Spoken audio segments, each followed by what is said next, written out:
Saturday evening here in Bluegrass Country. Right now it's 50 degrees, but Brad, we know it's going to get a lot colder by the time these two teams get going.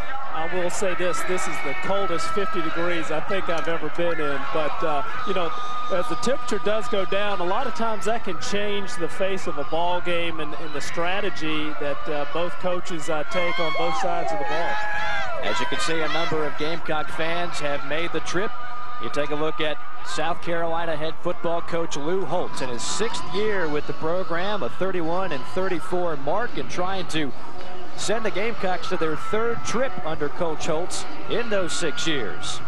And then Rich Brooks. Rich Brooks in his 2nd year at Kentucky. This was not an easy job when he took over, that's for sure. He's got his work cut out for him, but he would love to get a win here and get the outlook on this Kentucky season up a little bit right now. People here starting to wonder what this team is going to be able to do. Could be a long year. You see Carolina leading the overall series, but as we talked about in the opening, it has been close.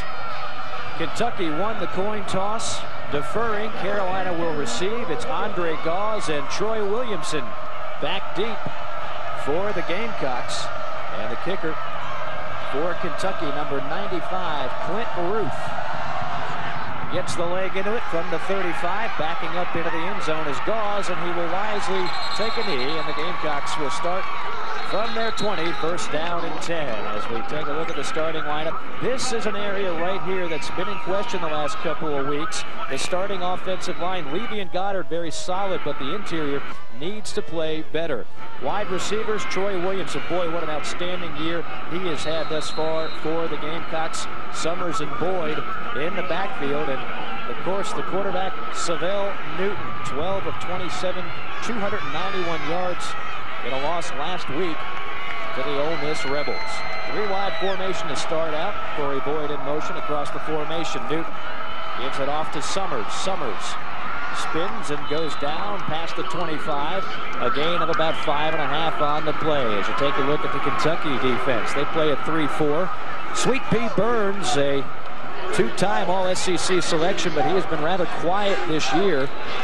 Darrell White, another primetime performer in that Kentucky defense, and Muhammad Abdullah leads the secondary for Kentucky, but this defense coming in dead last in scoring in the SEC. 2nd down, called a short 5. Newton under center, gives it off to the back. Once again, that's Summers. Summers still on his feet, trying to fight for an extra couple of yards. He'll be a couple yards shy of the marker. It'll bring up 3rd down as Ellery Moore in on the stop for Kentucky. Interesting here, Mike, as you see South Carolina going to the 3-wide receiver offense early on, kind of trying to spread things out, doing a great job running the football on 1st down, trying to run it again on 3rd down. Kentucky stepped up. You saw them bring their linebackers up, forming an 8-man front, figuring that we were probably trying to run the ball on 2nd and short. Summers and Boyd in an I formation for Carolina. 3rd down and 2 from the 28. Newton, the give, up the middle and into 1st down territory. That's Demetrius Summers out to the 34-yard line. That'll move the sticks for Carolina, 1st down. And on the tackle is Wesley Woodyard of the Wildcats. Throughout tonight, and I would suspect that you'll see a lot of this as South Carolina tries to follow Alabama's game plan last week against Kentucky. As at one point they ran the ball 27 straight times against Kentucky. Well, Carolina would certainly love the luxury of doing that here tonight. Newton, though, this time on a rollout, looking to pass, lost it up, complete at the 40, 45, and past midfield is Corey Boyd, and it'll be another Carolina 1st down. This is an excellent play, and I think what you're seeing right now has been an excellent approach to this ball game with the play calling that we've gone on. What this play is Corey Boyd just has done a super job throughout this year, and running the bootleg there and bringing him down and getting him out in the flat and getting him isolated out there against a linebacker is a very wise call. 18 yards on the reception. Newton this time working the gun, 3-wide formation. Alone back to Summers. He gets it up the middle, big hole into the secondary at the 35. Ball drops on the ground. It's a fumble, and Kentucky has the recovery. The Kentucky Wildcats, number 32, Urban Flowers on the recovery. Here you'll see an excellent block by Jabari Levy right there as he opens that hole. Demetrius Summers doing a great job getting in there, getting up the hole, getting yardage. You just can't have these type of things happen. South Carolina leading the conference in turnovers this year. Kentucky at the bottom, and so this is not a good way for South Carolina to start, and very opportunistic on the part of Kentucky. So first down and 10 from the 33. It's Boyd. Left side, caught at the 31, out to the 37-yard line. Gain of about 4 yards on the first play from scrimmage for Kentucky. As you take a look at that offensive line for the Wildcats, Miller, Rollins, McCutcheon, and Jones. Scott, Holt, Mitchell, Boenji, and Dixon, the backs for the Wildcats. Tony Dixon, a true freshman, and of course the quarterback is number 7, Shane Boyd, a fifth-year senior who gets a lot of the Kentucky rushing yards. More on that in a moment. This time the back tripped up on his own 2 feet. That's Tony Dixon, the 5'10", 190-pound true freshman who comes in as the second leading rusher. As you see the Carolina defensive line, Gauze having a solid year, so too is Shropshire. Mo Thompson's been rather quiet thus far. The linebacking core has been outstanding. Wilson, Lawrence, and Ricardo Hurley, and then the secondary led by freshman Co Simpson, number 10. Third down, 8 yards to go. Boyd under center. The Gamecocks sending 5. Boyd flares it out, and it'll be short of the first down near the 40. Dixon on the reception. Jameisha Jackson knocks him down, and Kentucky will be forced to punt, so the Gamecocks get away with turning it over. Little misdirection play here on the part of Kentucky. I was surprised to see them line up with 2 backs in the backfield, although they did try the motion. They did try a little misdirection there, but clearly Jameisha Jackson not falling for that. We'll get our first look at the Kentucky punter. That's Seven Sakurvich, and Demetrius Summers drawing the punt returning duties this week.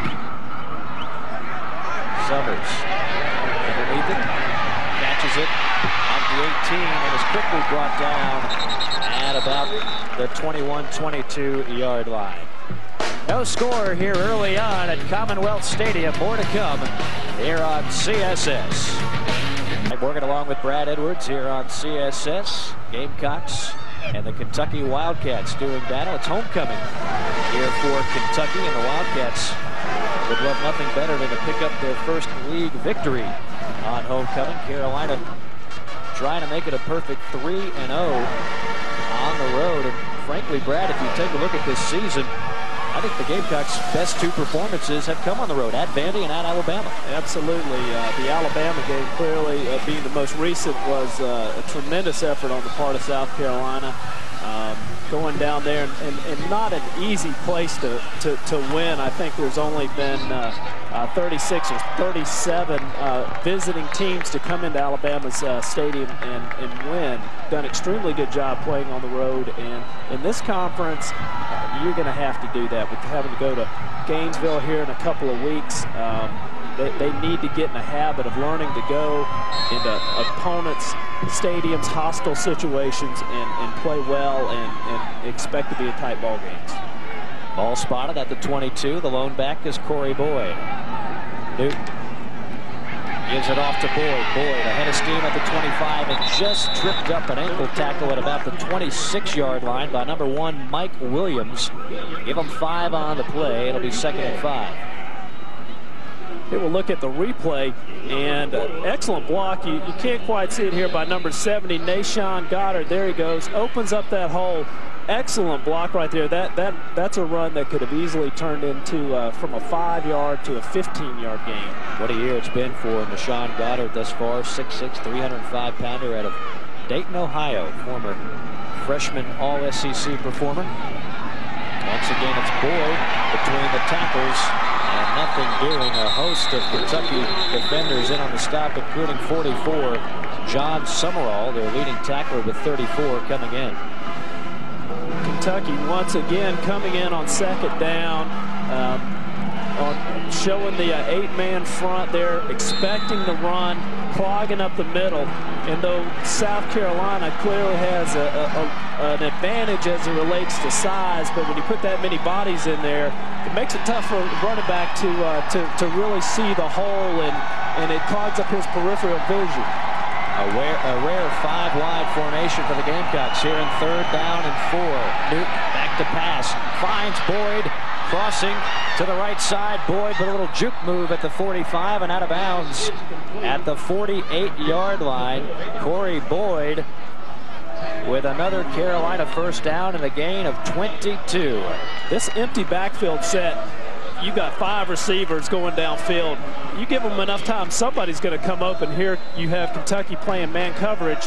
It's tough to bring down one-on-one in open field a great athlete like Corey Boyd. And Corey Boyd, for a running back, one of the leading receivers on this team. He can hurt you in so many ways. Has good hands for a back as well. First down and 10. Carolina's own 48. And again, 5-wide formation. Newton going to keep it. Up the middle, Newton, not much doing there. That's a play that Carolina tried quite a bit against Ole Miss. The Rebels stopped it pretty well, and Sweet Pea Burns stopping that play. Sweet Pea Burns, a senior, and a second-team All-SEC performer a year ago. You know, Kentucky showing early on the 3-man rush. The last second, they walked the linebacker right up where Savell Newton wanted to run, and made it a little difficult for him to get through there. Been a lot of talk about Sweet Pea Burns in Kentucky this week. An article in one of the local papers talking about his lack of productivity this year. Just 13 tackles in 5 games. Here's Gonzie Gray near sideline. Gray with a lot of room, and then he fumbles the football. It's on the ground. Bodies everywhere. Pile up, and let's see who's got it. It was a 14-yard gain before the ball hit the ground.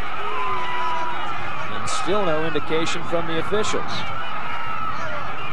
Noah Whiteside just handed the football to an official, but they say it was Kentucky's football.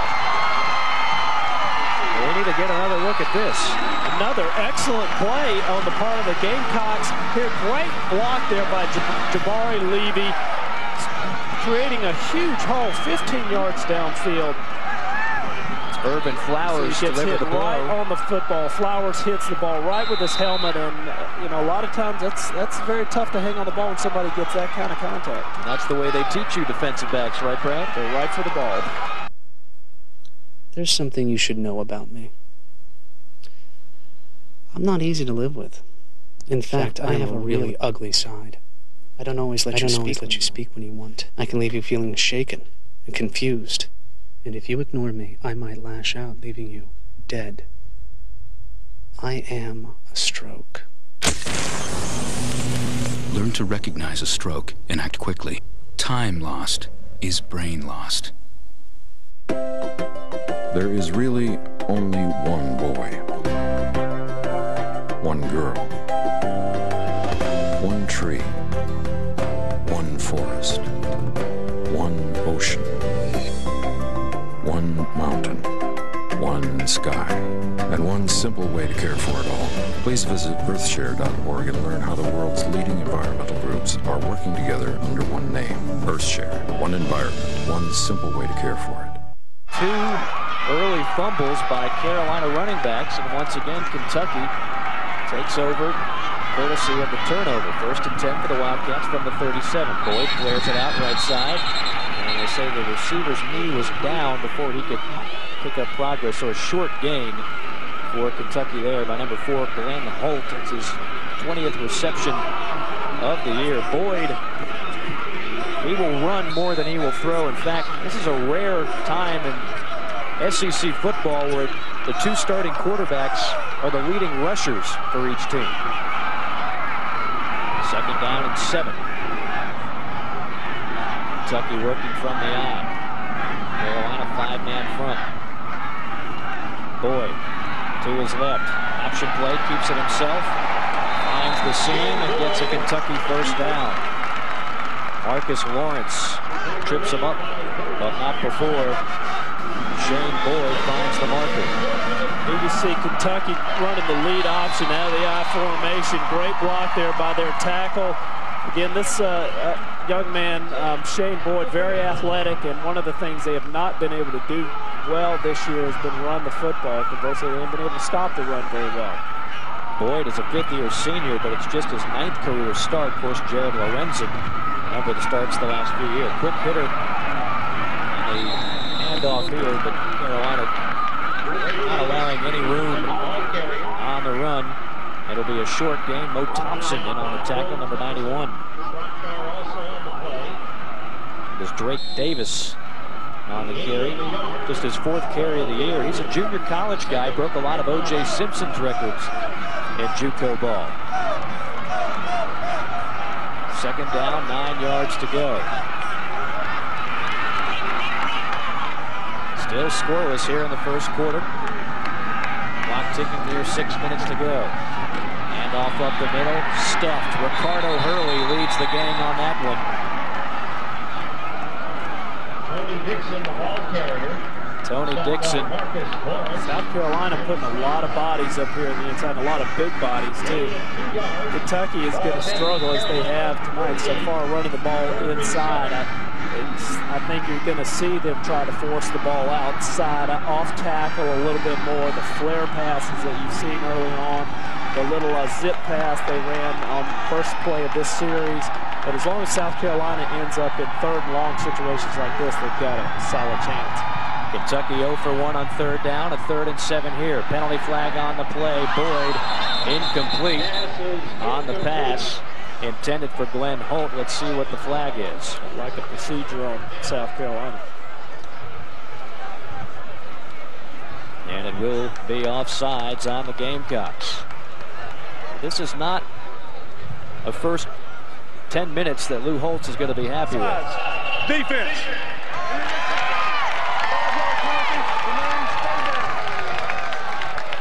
For Coach Holtz, 2 turnovers, and that right there would have forced Kentucky to punt, but instead they'll get another crack at it. These 2 things tonight are 2 things that South Carolina's done very well this year on the road. Not turning the ball over, not getting penalties. 2 things we're seeing here tonight that they're going to have to change. 3rd down, 2 yards to go. Boyd, lead. Carry up the middle, and that'll be a good for a first down. That's Arliss Beach on the carry, and Ricardo Hurley and on the stop.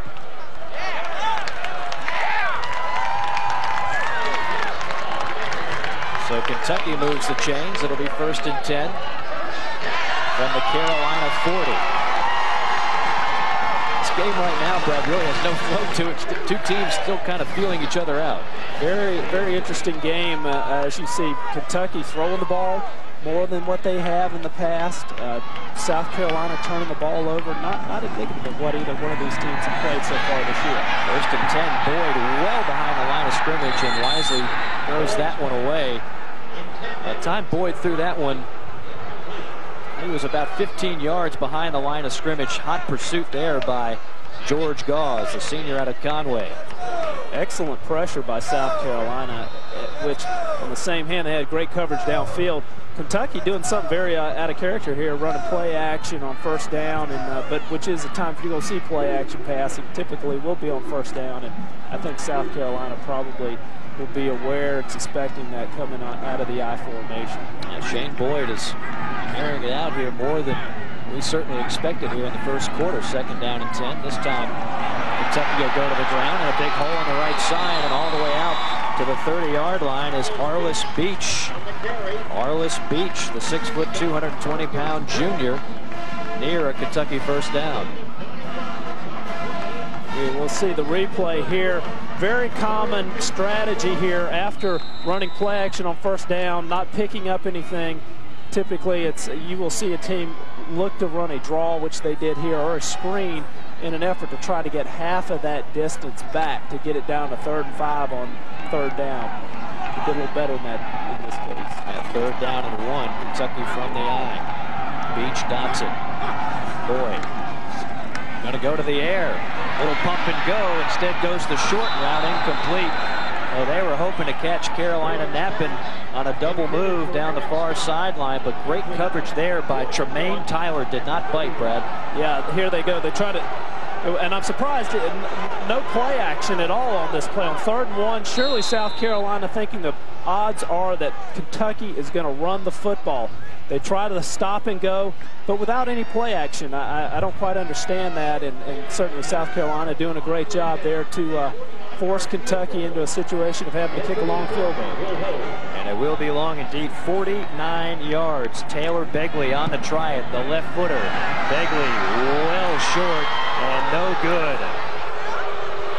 So the SEC's leading field goal kicker unable to connect from 49. We're still scoreless, and we'll return on CSS. Take a look at the Carolina sideline. Lou Holtz talking to his troops there. The Gamecocks will be back on offense. They've been able to move the football so far, Brad, but again, it's been the turnovers that has kept this Gamecock unit from getting in the end zone. And I can probably assure you that Coach Holtz, with his attention to detail and his desire for perfection, is letting some of those guys know that over there in that huddle. I'd like to be over there sometimes, particularly tonight, to hear a little bit about what's going on. But I can tell you right now, he's not happy with the turnovers.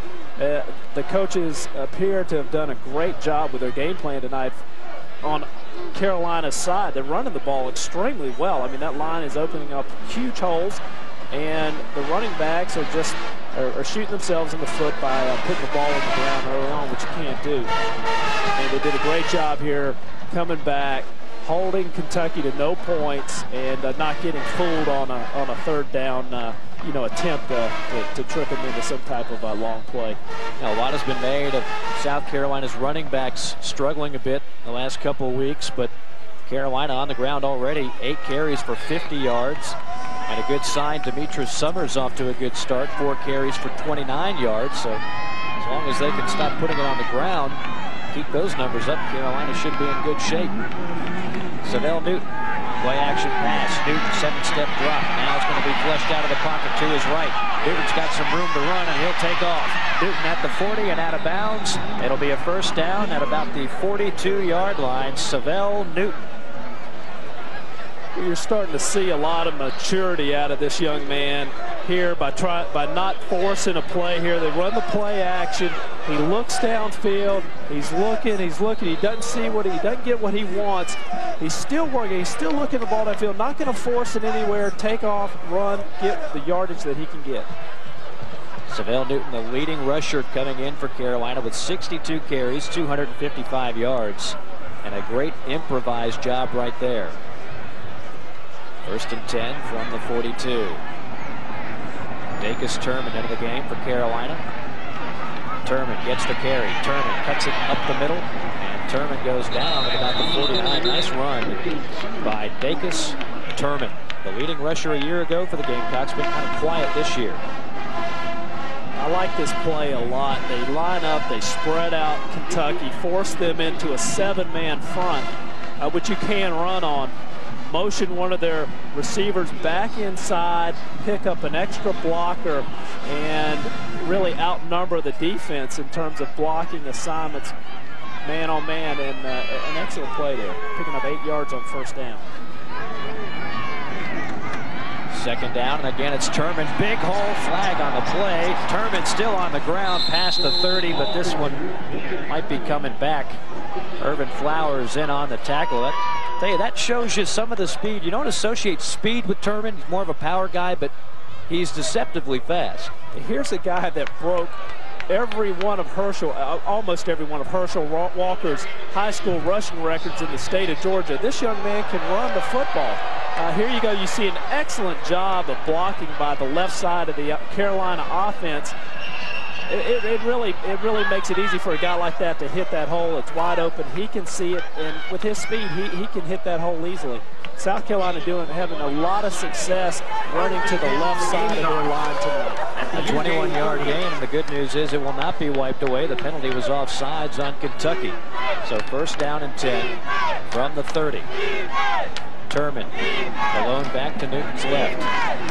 Turman gets the carry up the middle. Turman gets a good head of steam at about the 25. Goes down shortly thereafter.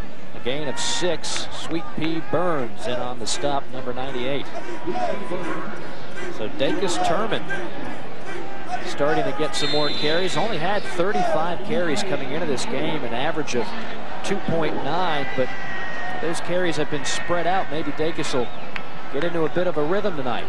Yeah, you mentioned a great word there, rhythm, and that's what South Carolina's been trying to do this year. And they've had some injuries. The injury to Demetrius Summers obviously has created some problems with finding that rhythm, developing that rhythm, having new quarterbacks in, having changes there. It has been difficult, and I think they've done an excellent job at hanging in there, playing in tough ball games, going to, like we talked about earlier, Alabama run the ball very well, fighting their way back last week, even though it was a heartbreaking loss to Ole Miss. They clearly fought their way back from being behind, took the lead, and lost it at the end. Critical 3rd down and 4 right here. The Gamecocks 2 of 2 on 3rd down so far tonight.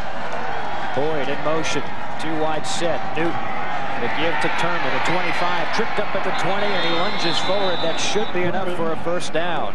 Make it 3 for 3 on 3rd down for Carolina as Dacus Turman continues to run well.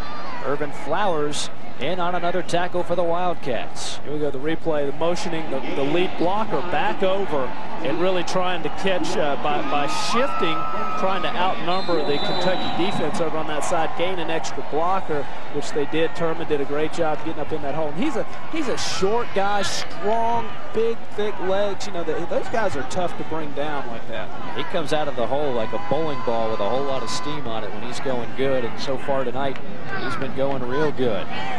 1st down and 10 from the 19. Newton gives it off to Turman, and this time he spins his wheels at about the 20 and falls down there on his back. No gain on the play. Here we go. So you see the motion man coming over. South Carolina running away from the motion this time. They've run to the motion, and that's something, again, you'll see throughout. It's very common to teams as they mix that up, how when they motion running to it, running away from it, trying to develop some misdirection. Gamecocks, before that carry, already 100 yards rushing so far tonight.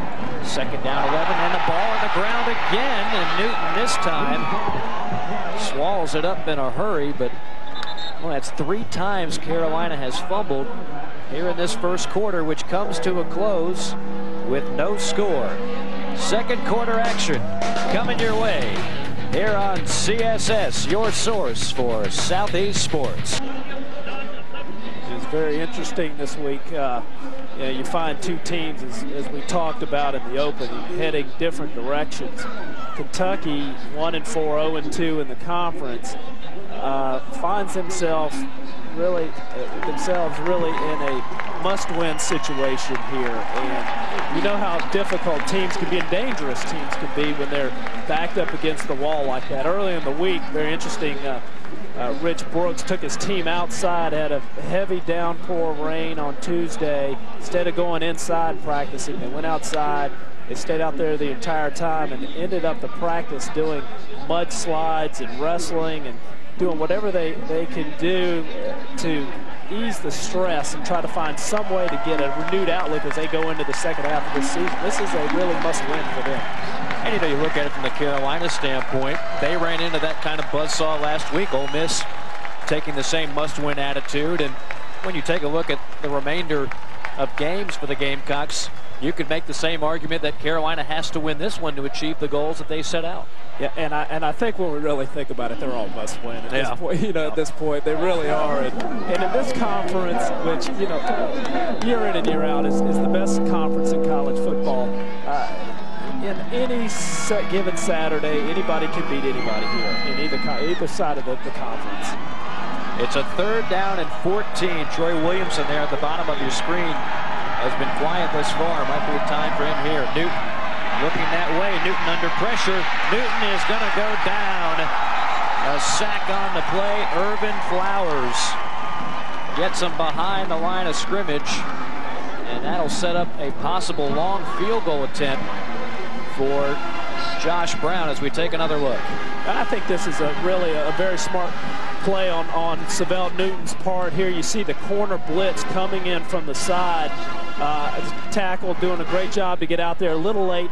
But I think, again, you're seeing the maturity of Savell Newton by pulling the ball down, not forcing it downfield, and really, you're not hurt here. And we've got a Gamecock player on the ground. Hard to make out a number here. Meanwhile, is that Savell? Looks like it might be Savell, and that would be a very scary situation. It is Newton, but the good news is he's up on his feet. Carolina really only has 2 quarterbacks that they feel they're ready to go with today, and that's not a good sign at all. Newton unable to put any pressure on that left leg. Looks like we might see Blake Mitchell even sooner than we had expected earlier. Now the question is, Brown out there to kick or to punt? He's out there to kick, and this would be a career long. His career long is 40 yards. He's 6 of 8 on the year, and this would be from 43. Ball's going to be spotted right in the middle of the hash marks. The kick is up. It's got plenty of leg, and it is good. Josh Brown from 43 yards with plenty of distance to spare. And the Gamecocks strike first, lead it 3-0, and will return on CSS. Dondrell Pinkins out with a shoulder injury, and really just 2 quarterbacks that they have prepared tonight. And I know that they're over there checking on that left foot of Savell Newton, and hopefully he will be okay. The scoring drive, 10 plays, 44 yards. The Gamecocks burning 4 minutes and 29 seconds off the clock.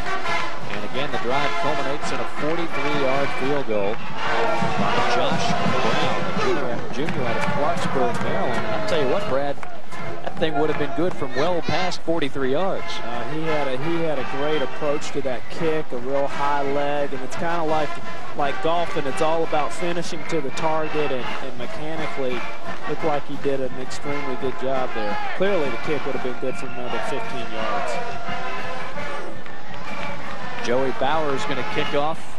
Lyons and Davis back to return for Kentucky.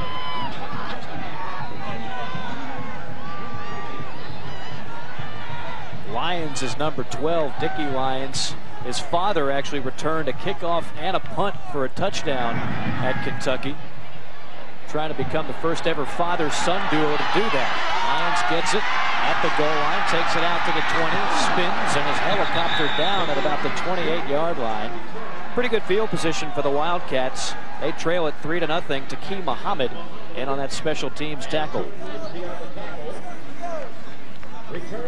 So Shane Boyd and company will come back out and try to get something going. Boyd, again, his 9th career start. Coming into this game, 694 yards through the air, 3 touchdowns, 5 interceptions. A completion percentage of under 50%. Most of his damage this year has been on the ground. Tony Dixon, the deep back for Kentucky. Boyd, little option play, toss to Dixon. Dixon has nowhere to run, nowhere to hide, as the Apache linebacker Rod Wilson read that play all the way and drops him down for a loss. Here again, Kentucky running the lead option again out of the I formation, trying to take advantage, hoping that their fullback right there, number 40, can get a block on the contained defender for South Carolina. Rodriguez Wilson doing an excellent job there. A great flag, penalty flag here on 2nd and 16.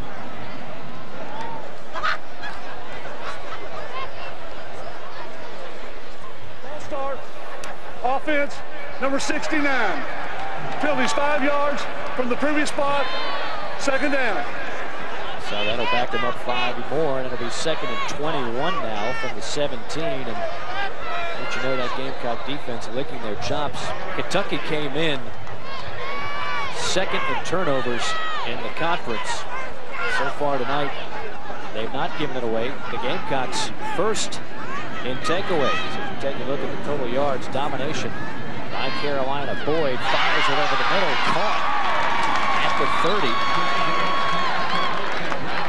And it'll be shy of a first down, caught by Jeremiah Drobny, the tight end. We go on the replay, the little trap pass. This is a very effective pass that you don't see a whole lot in college football. That's something that I believe Rich Brooks brought with him from the either the Atlanta Falcons or the St. Louis Rams. Or the Oregon Ducks. Or the Oregon Ducks. He's been around, Coach Brooks has. He's in his 40th year. 3rd down and 8. Gamecocks will send 4. Boyd in the pocket. Boyd looking over the middle. Cocks it back now, takes it himself. Ball on the ground, a fumble. Still loose, and I think Rod Wilson's got it. That would be Gamecock football. And finally, the official word. Co Simpson actually recovering the fumble. And there is that takeaway that the Gamecocks have been looking for. We go on the replay. Excellent coverage by South Carolina here, as well as pursuit by their defensive lineman. Here you see the ball coming out right there, just punches the ball right out. I mean, a great play there by South Carolina. Co Simpson, who is very opportunistic this year with interceptions and fumble recoveries, giving the Gamecocks a much-needed break. Looked like Marcus Lawrence might have poked that one away. Here's Blake Mitchell into the game, handing off to Demetrius Summers, who gains 5 up the gut.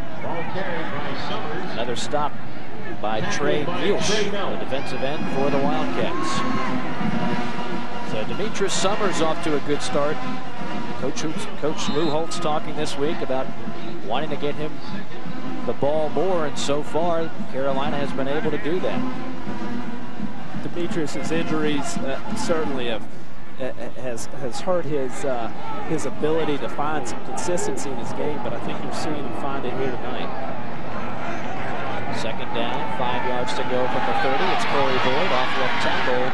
Boyd will be close to a first down at about the 25-yard line. Tremendous surge here by the South Carolina offensive line, and these guys all averaging, with the exception of maybe one, averaging over 300 pounds. That's a big line, and it was supposed to be the strength of this team coming in, and at times they have looked very good, played an excellent game at Alabama. And I still think some of their best football is yet to be played. Take the sticks out here, and looks like Carolina will be just short of the first down.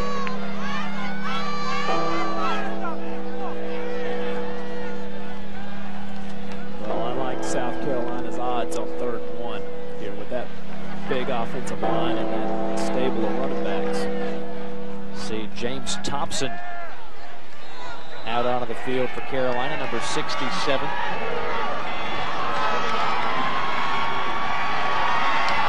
Go 3rd down and 1. Corey Boyd, the lone back, and it's going to be Mitchell on a keeper, and Mitchell from here looks like he's got it. Needed the 35, and he got it. So another first down for Carolina. Gamecocks already with well over. Here again, you see the surge by the offensive line there. Getting a little hot, but actually doing a very good job. And Kentucky figuring that South Carolina was going to run the football there. Left 8 men in the box. South Carolina doing a great job there. First down and 10 from the 24. Mitchell hands it off deep into the backfield. Boyd, and that time the Kentucky line, too much pressure. John Sumrall in on another tackle.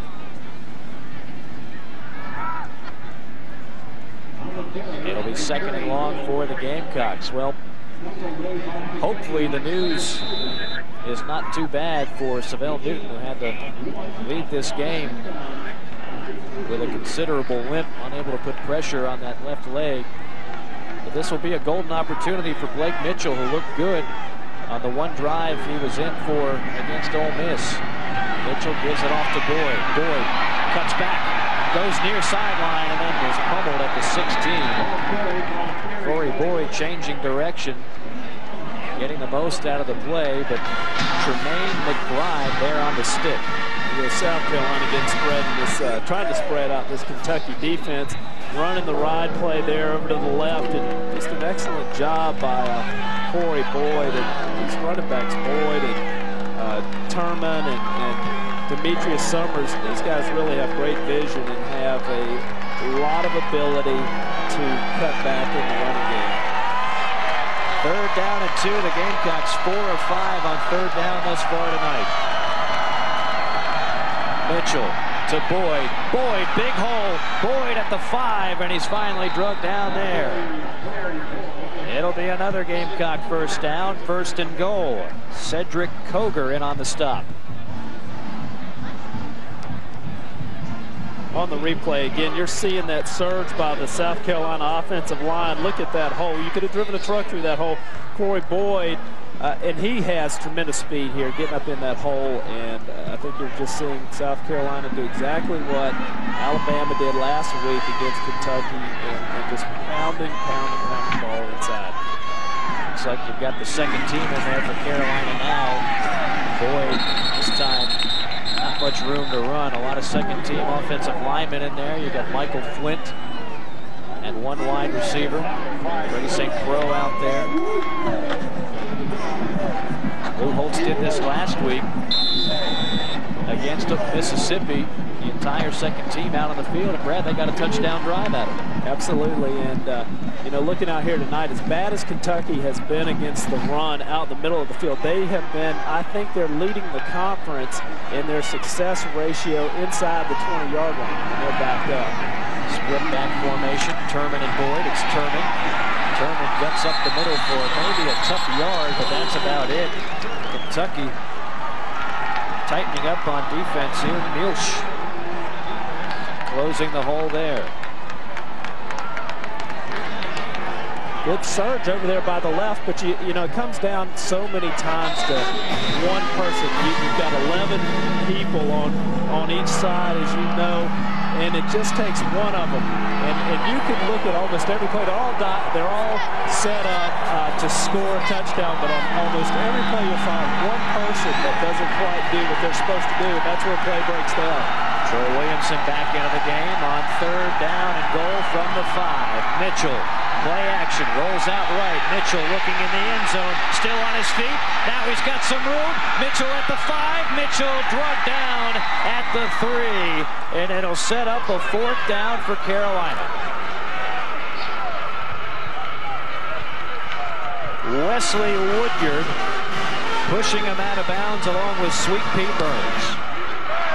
I was wondering how long it was going to take them to, you know, to get into a position to throw the football, and Kentucky doing a great job here of defending downfield, but I thought an equally great job by Blake Mitchell, showing a lot of athleticism there, escaping the tackle, picking up some yards, not doing something, you know, that could hurt you. And here, you know, you kept him in position to get a good field goal here, and I thought a very heads-up play by Blake Mitchell.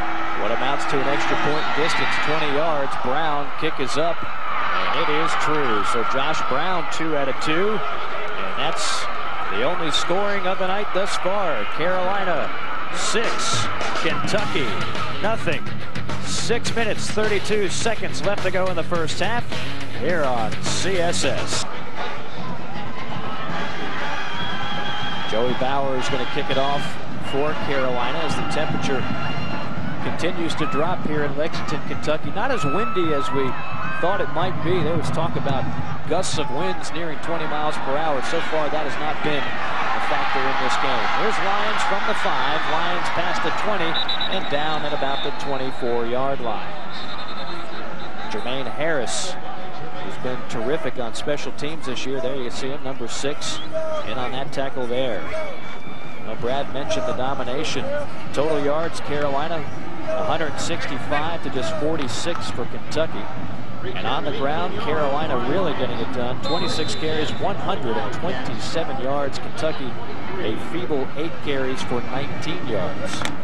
That's an unbelievable statistic. And great coach that I played for, a guy by the name of Joe Gibbs. I remember him saying it every single year at the beginning of the year.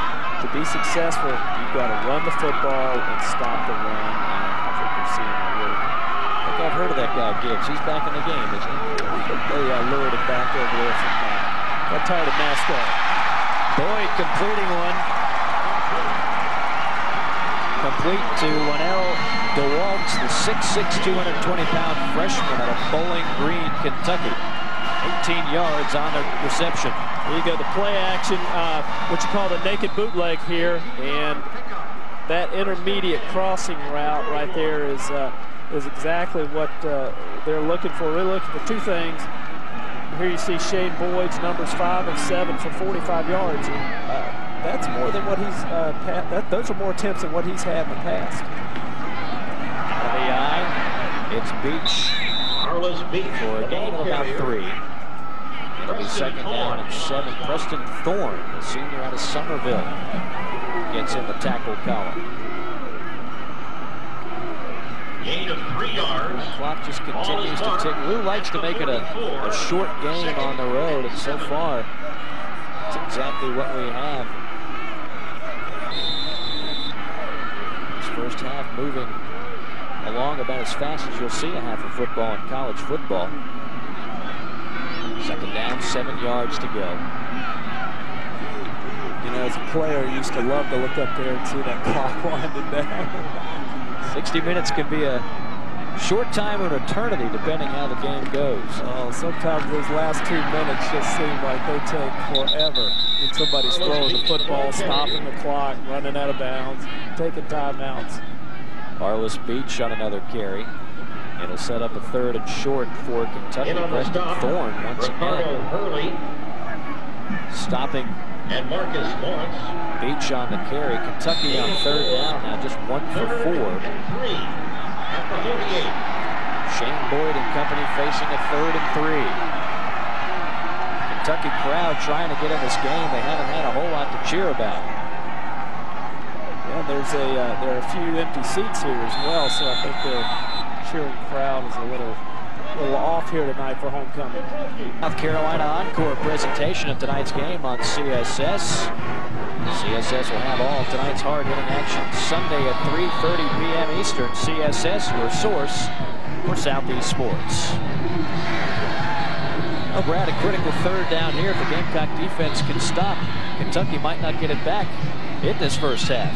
It'll be interesting to see what South Carolina does here, and a lot of that will be predicated on the type of personnel that Kentucky sends out to the huddle, and you know, it's really interesting, a lot of the strategy that goes on, and so much of it goes on has to do with personnel matchups, and I think you'll see that here. It'll be interesting to see if South Carolina tries to come after them, make them dump it off, or whether they try to sit back and you know, play some type of zone.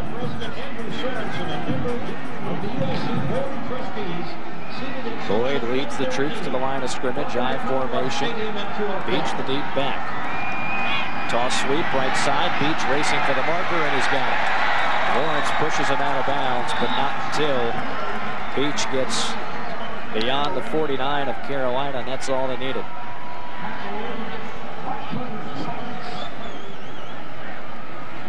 Kentucky still running at the toss sweep out of the I formation, and really getting a good block there, pulling their guard, getting him outside on the contained defender there for South Carolina, and they really had more success running outside. I don't think they're going to have that. They haven't had that running inside between the tackles tonight. 3-wide formation on the first down. Little flare pattern out to the near sideline. Down to them at the 43. That's Glenn Holt again. His 3rd catch of the night. Coach Simpson of Benson on the stop. It's a tough play here, as you see. Tough play here, as you see. You know, as you start to roll down, as you mentioned, you get inside that 4-minute mark. South Carolina here coming off the corner with a blitz, and another clear indication of the athleticism of Coach Simpson, making him play like that in open field against a good athlete. I tell you, that's tough to do. He's been terrific this year. All SEC freshman probably in the bag. He might be all SEC period. Here's a reverse pitch to the near sideline, and again, Holt slips on the play inside the 40. We've seen a number of players slip. There has been no rain today, but you wouldn't know it by seeing some of the traction by these players on the field. The reverse here, running it out of a lead option look, which they've done tonight. So they've kind of set this play up a little bit tonight. And, you know, the turf here, it must be much more wet than what it looks like from up here. I think with all the rain they had this week, it's probably not surprising. Chain gang coming out to get a measurement on the play. And as you can tell right there, that's 7 lengths short. It'll be 3rd down and short for Kentucky. And less than a yard.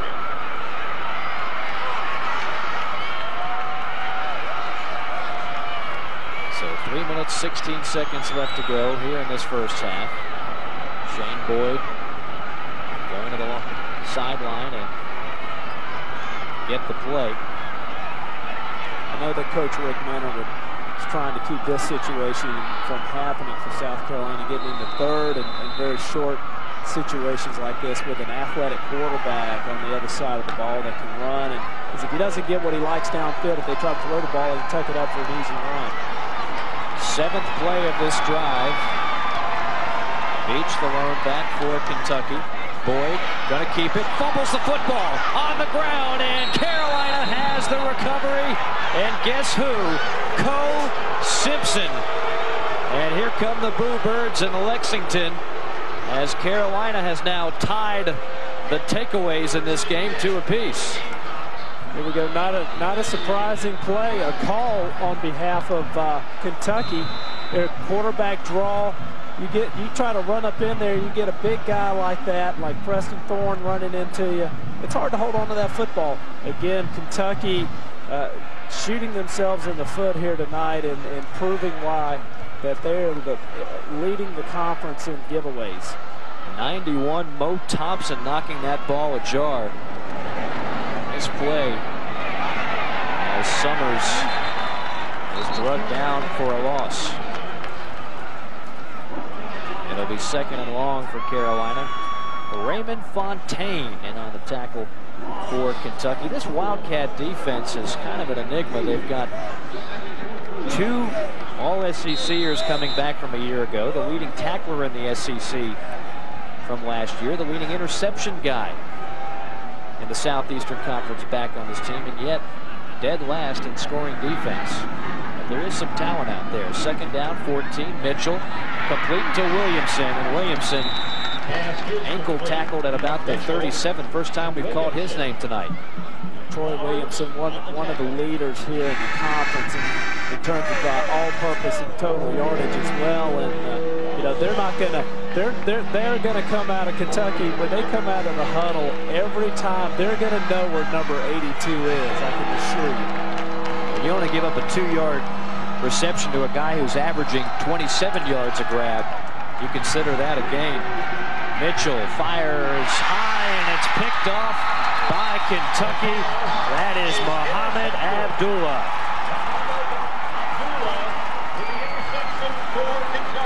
So Carolina's 3rd turnover of the first half, and Mitchell knew it. Well, here you go. You see Kentucky looks like they're playing a half-field coverage on that side, and you know, not a bad pass there on behalf of Blake Mitchell. He's got good vision. He's got a good throwing lane right there, and actually threw it right behind Troy Williamson. His timing's off a little bit, and that's going to get better as he goes on and gets more experience. And the Kentucky fans excited about the fact a new quarterback. It's Andre Woodson, number 3, into the game, replacing Boyd, who has struggled throwing the football this season and tonight. Little dump pass, nothing doing there. Caught by Holt behind the line of scrimmage. It'll be a loss. Woodson is a redshirt freshman. He's out of Radcliffe, Kentucky, 6'5", 230 pounds. They believe he's the future. Boyd will be gone after this year, and assuming it is kind of a lost season for the Wildcats, maybe about time to get this young man some experience.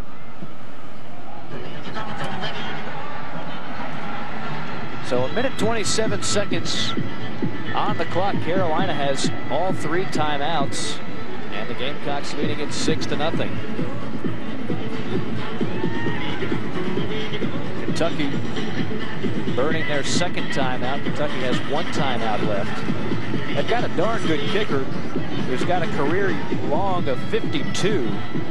So if they can make it to the Carolina 35, they might be in business. Taylor Begley came in leading the SEC in field goal percentage, although he missed one earlier tonight from 49. These fans are coming back in.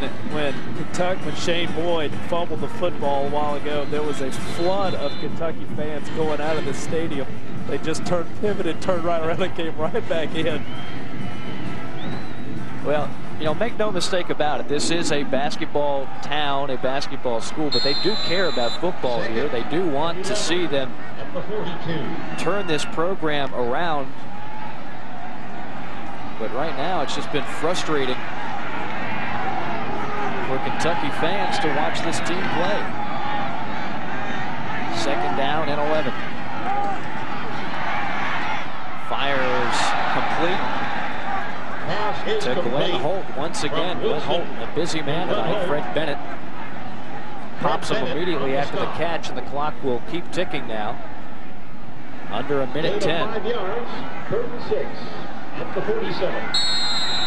Andre Woodson from the shotgun, low snap, picks it up, still has time. Woodson, cool under pressure, fires near sideline, caught at the 42.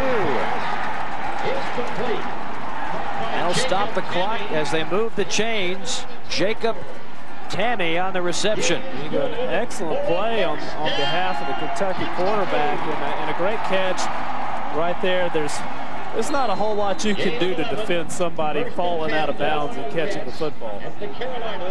Very, very mature play on behalf of the Kentucky quarterback. Drops the ball, picks it up, calmly looks downfield. Very good play. And they will keep the clock stopped, saying he was out of bounds. So 1st and 10 now. Here's Woodson again. A lot of time. Woodson over the middle, knocked away. No, an interference call. A late penalty on Jameisha Jackson. That's who the infraction is on. We'll take another look. Here we go with the replay, and Kentucky getting very good pass coverage, but I tell you, it's hard to tell from here. You're not going to get me to ever agree, rarely, on a defensive back making, but it looked like he may have put his hand there slightly before the ball got there. But that's very difficult to do, and they're going to protect these receivers and try to get the ball moving downfield as just a general part of the game. 1st down and 10 from the 30. Under a minute to go here in the 1st half. Kentucky still has a timeout remaining. They go to the shotgun, 3-wide formation. Woodson going to scramble to the 25 and upended at the 21-yard line. That's 48. Lance Laurie on the stop, and now Kentucky will wisely burn its final timeout. It's good to see Laurie in the game. He had a injury. Weren't sure if he was going to be able to play, but nice to have him back out on the field. And he means so much to that South Carolina defense. His maturity, his leadership, and just his spirit and what he means to the rest of the players, the young players, his effort that he gives. And he's just been a great leader for that defense. Really has. You know, he led the team in tackles. How quickly we forget in 2002, and then he had the knee injury, and he's got hardly any cartilage in one of those knees, and he really has to go out there a lot of times in pain, but a tough kid and is a great reserve to have. They've got 3 terrific starters in Hurley and Lawrence and Wilson, but they've also got a couple of great backups in Laurie and Horace Lambert. It really a core strength of the South Carolina defense is their linebacking core, and I think they certainly have great leadership over there on that side of the ball. With despite the fact that they have new coaches there, they've had transition and position coaches, transition and strategy and terminology, and I think the real credit to the coaches and the players at how well they've handled that transition. It'll be 2nd down and a yard for the Wildcats. Woodson gets the snap. Over the middle, crossing route, got him at the 15. That'll stop the clock momentarily, 31 seconds to go. Pass complete to Parker. 1st and 10 now from the 15. They'll wait for the referee to blow it live. He does, and they'll kill the clock. 29 seconds now showing, 2nd down and 10 from the 15. Kentucky may have found themselves a new quarterback here. I think that Woodson's got a heck of a chance at earning some more playing time. He's looked impressive in this drive alone. Seldom used so far this year in his freshman year. And, you know, coaches always want to go with the veteran leadership if they can. Shane Boyd, a 5th-year senior, but Woodson might be the spark that this team's been looking for. 2nd down and 10. Woodson in the pocket now, running and sacked, and the ball is on the ground, picked up by Carolina. Picked up by Carolina. That's Jason Capers, number 90 on the recovery. And once again, Kentucky stymied by the Carolina defense, and it looked like Mo Thompson caused another fumble, his 2nd of the night. We'll take another look here in a moment. Excellent pass rush here on behalf of Mo Thompson. You're just not going to win that battle sticking a small running back on an almost 300-pound defensive end who's as athletic as Mo Thompson is, and you know, the quarterback, you put him in a tough position right there, and he's got to know as well from a timing standpoint in his head how soon he's got to get rid of the football. He's done a great job twice tonight, not only making the hit, but poking it loose with that right hand. Turman on the carry. Carolina's got a chance to maybe take a shot downfield, set up a long field goal. They'll burn a timeout here. They had all 3 remaining, now 2 remaining. 13 seconds left to go in the first half. If you joined us late, the Gamecocks, the only scoring in this game on 2 Josh Brown field goals, one from 43 yards, a new career long, and another from 20 yards.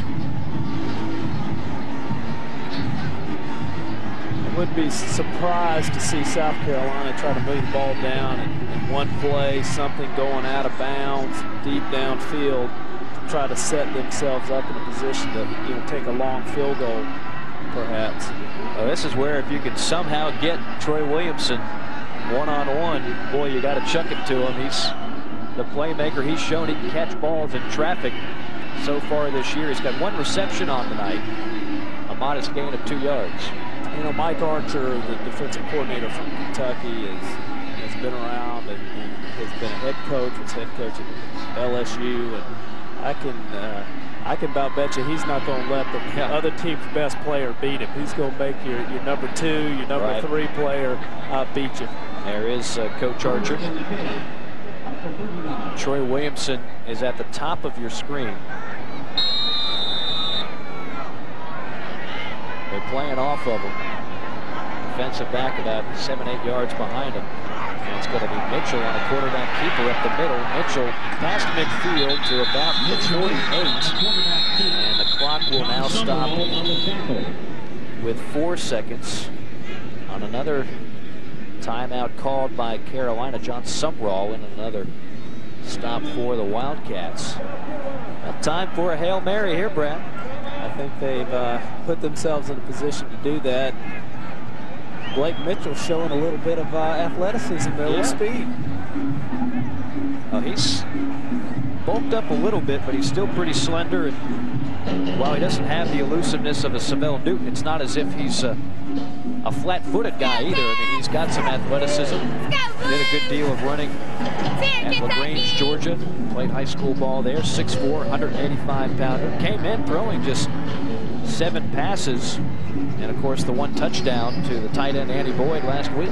Yes, he's a young man when coming out of high school, was the number 4 or number 5 rated quarterback in the nation, and Savell Newton the number 6 or 7, somewhere like that, and really was unbelievable. South Carolina being able to secure both 2 top 10 quarterback recruits like that. And but Blake Mitchell's a young man who has excellent mechanics in terms of throwing the football. He stands up tall, he stands up high, gets the ball high, he has a good delivery, and I think he has right now a bright future ahead of him. And while we mentioned Blake Mitchell, for those that joined us late, Savell Newton, injured earlier in this game, has not been back since, and will effort an injury report during the half, see if we can find out the severity of the injury to Savell Newton. Trips to the right side, Blake Mitchell got a chance for one more heave. Going to his left, chucks it up there, far sideline, and it is incomplete. Pass is incomplete. So that'll do it for the first half. The Gamecocks, on a pair of Josh Brown field goals, will go to the locker room with a 6-0 lead. That's our score here from Commonwealth Stadium in Lexington, Kentucky. Halftime shows coming up next. You're watching CSS.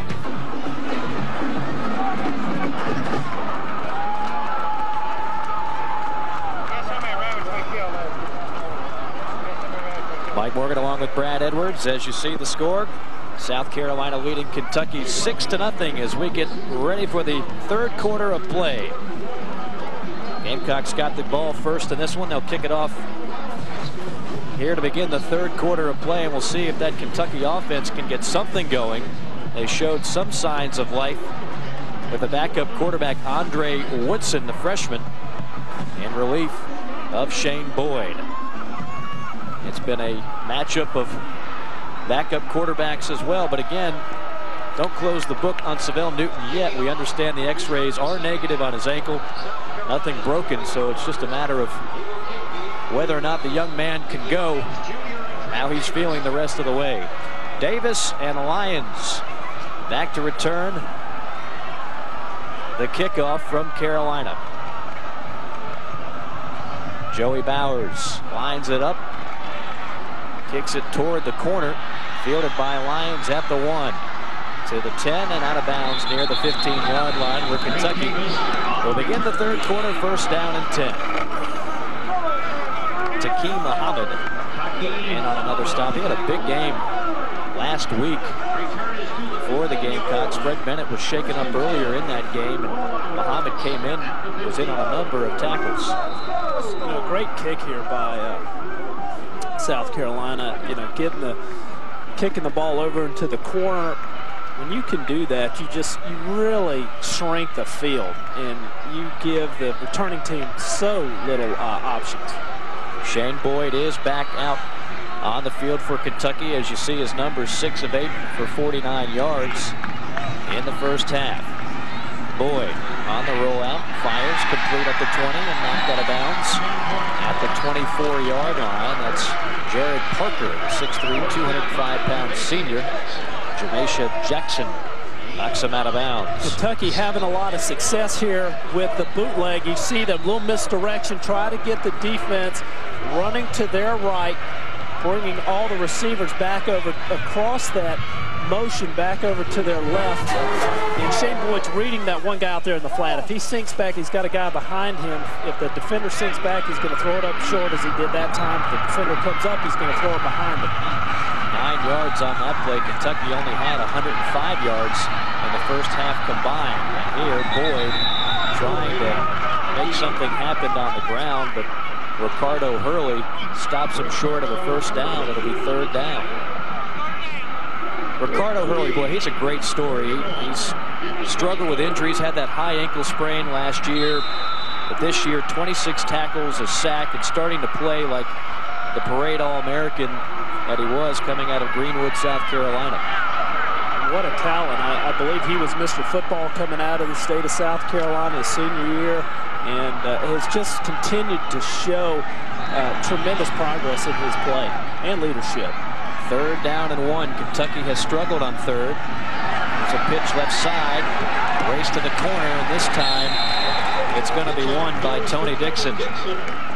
Tony Dixon, the 5'10", 190-pound true freshman. This Kentucky offense starts 4 freshmen, 3 of them true freshmen. This is an interesting play, and it's a play that's over the last couple of weeks has become in vogue here a little bit, if you will. And I've seen this run in an NFL game. We saw it run earlier this week on the Thursday night football game.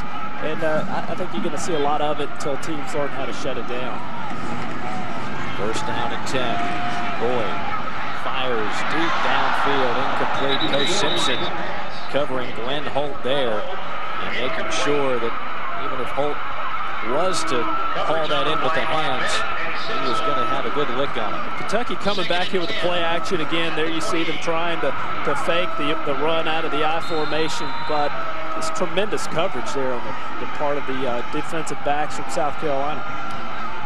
We just received word Savell Newton with that left ankle sprain will not return in this game. So it'll be Blake Mitchell's show the rest of the way for the Carolina offense. Right now the Carolina defense trying to stop Kentucky. 2nd down and 10. Low snap. Boyd clears it out right side. Down the sideline and out of bounds at about the 35 is Glenn Holt. He almost turned that ball over. He actually turned it up for a couple extra yards, and you're right, we almost had turnover number 7. That was there you go, the little play action play, a little zip screen out there in the flat, and South Carolina just not able to quite get the containment there. If you can keep that play inside and get somebody coming from the inside of the defense, you're kind of trying to trap that guy out there in the flat, and but if you're not careful, you can turn up a big lead like that, big game. Another 3rd and short for Kentucky. 3rd down and 1. And flag on the play. Looked like Kentucky had movement on the offensive line.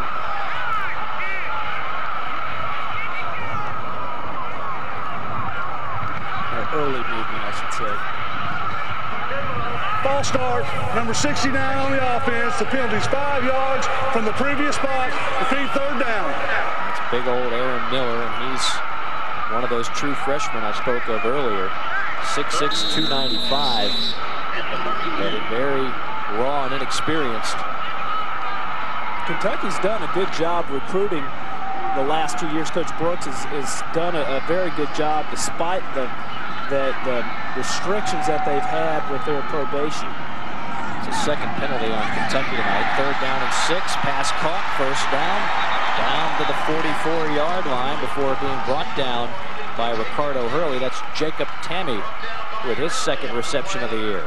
And this real quick hitting play here, this little hitch screen.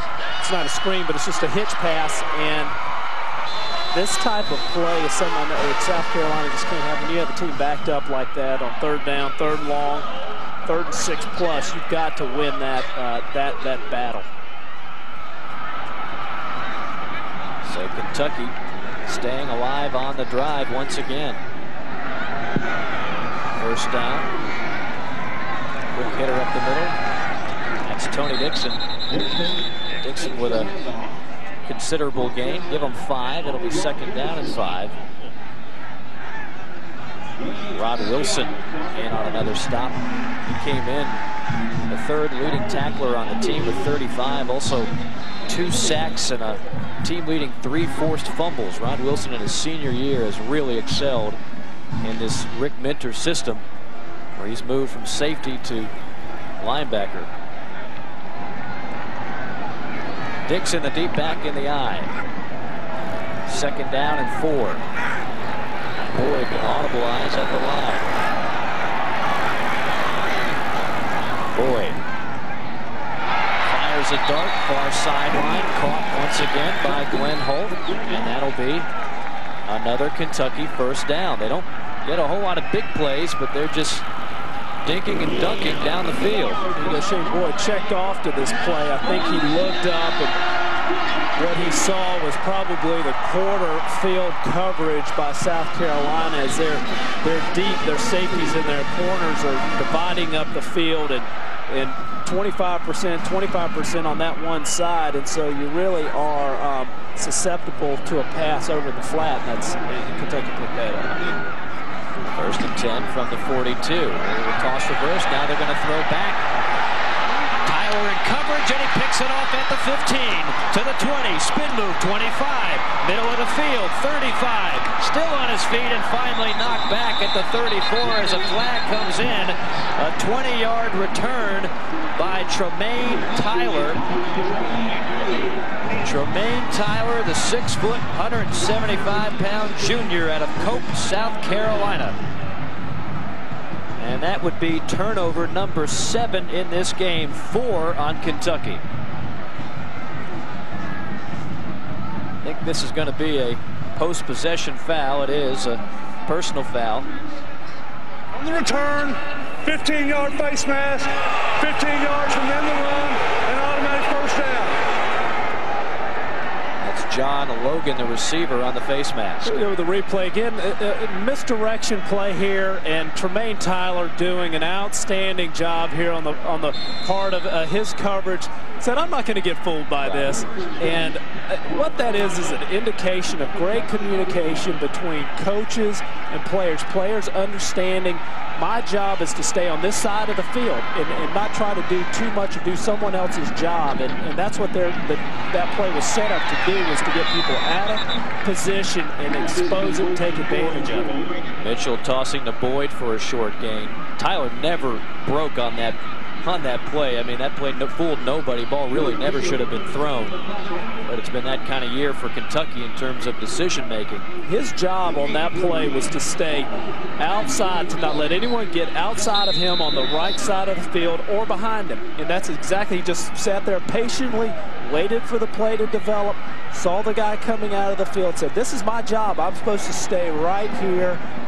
They threw him the ball, interception, and that's how great plays out. 2nd down and 7. It's Boyd on the ground this time. Boyd across the 40, past the 30, and inside to the 28-yard line. That's actually Summers on the carry. And a nice run there. What a job here by the offensive line, and a great run by Demetrius Summers. And I want you to see John Strickland, number 74 here. Look how far downfield he is, all the way to the end of the play. You look at the linemen from South Carolina. How many of them are downfield? You see Troy Williamson there, still trying to get a block, but a tremendous job by John Strickland in the center. That's a 13-yard scamper by Demetrius Summers. Blake Mitchell from the shotgun. Gives it off to Summers between the tackles. And he fumbles it again. Recovered by Kentucky. And there's turnover number 8 in this game. 4 on each team. Tremaine McBride on the recovery. I think we need to bring a new set of footballs down there. Great run here by Demetrius Summers. He just loses his concentration, it appears, and just lets the ball go. That's 98 Sweet Pea Burns causing the ball to pop out. 2nd fumble by Summers. This is amazing on behalf of both of these teams. I can't recall a game, Mike, I don't know if you can, I don't, in a game where I've seen this many turnovers. 8 turnovers, and we've still got 9 minutes to go in the 3rd quarter. And that was almost another one. That would have very easily have been an interception. Great play on the behalf of part of Coach Simpson. And what a year this young man has had. Coming in, no experience. One of the leaders in the conference from interceptions, was leading the conference at one point in passes broken up. He's had 2 fumbles here, recoveries here tonight, and I mean, this guy's playing like a 5th-year senior. 2nd down and 10. Dixon, the lone back. Boyd gonna toss it to him. Boy, talk about selling your running back out. Dixon had to field it like a shortstop, and immediately brought down at about the 20. A big loss on the play. Fred Bennett in on another tackle. The boos were coming out on that play again, and And probably rightfully so. You know, that play look at really that pitch. was not designed very well, and then to break the rhythm. The worst thing you can do to your running back is make them stop, make them slow down. It's all about timing. As you know, it's all designed to hit at a certain speed, a certain pace, and when you slow that running back down, you just go get them killed. See the rushing yards, Kentucky not much of anything on the ground, and there's another pass in harm's way.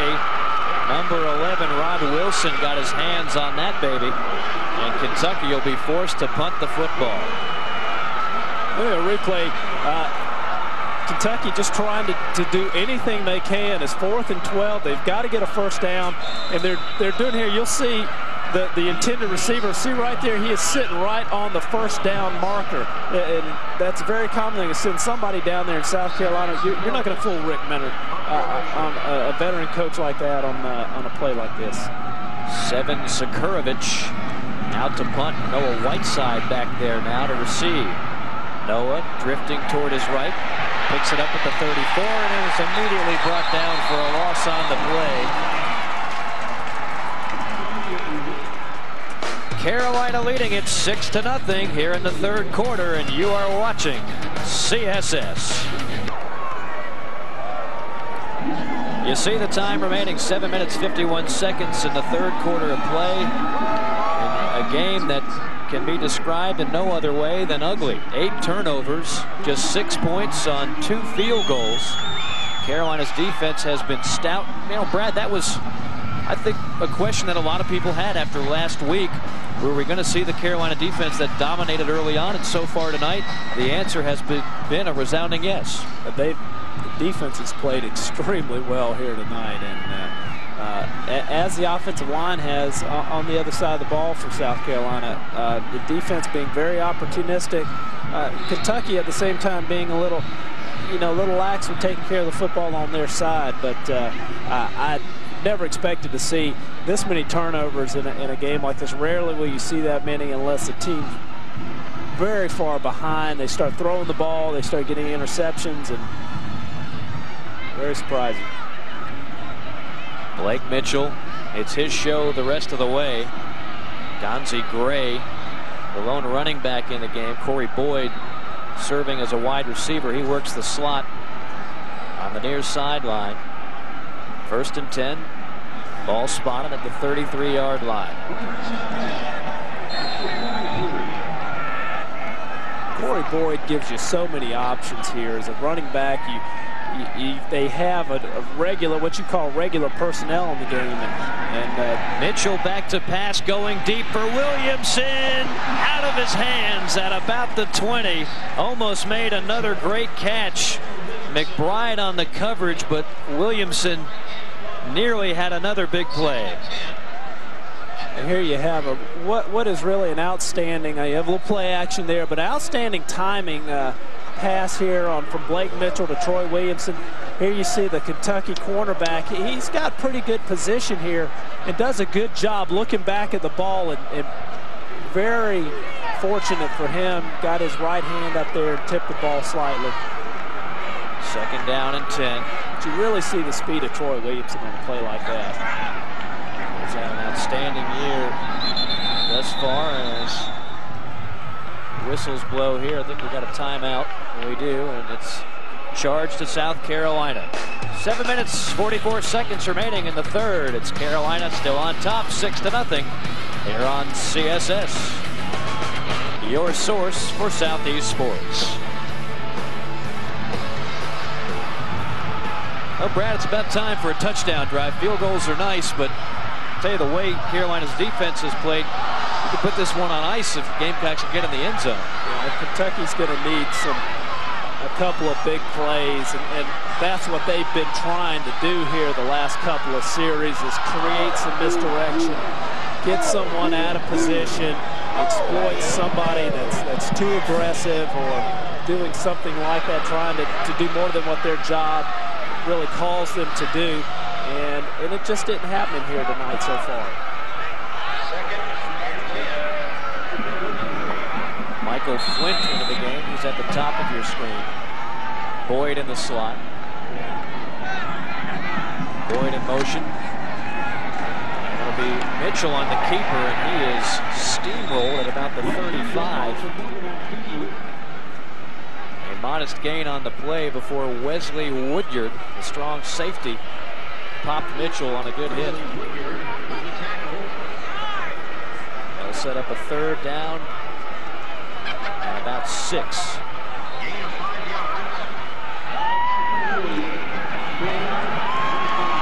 Noah Whiteside, Troy Williamson, and Corey Boyd, the receivers. Carolina 5 of 8 on 3rd down tonight. Mitchell, back to pass.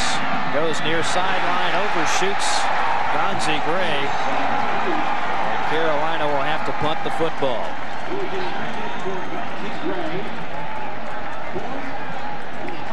So Josh Brown and the punting unit will come out as we take another look. Here we go with a double corner blitz from both sides, coming off trying to get South Carolina to force them into running what we call a blitz break off or a hot route, having to get rid of the ball very quickly. South Carolina, they recognize the blitz coming, and it's an automatic, something they've already practiced. They break that ball off, and Kentucky was expecting that all the way.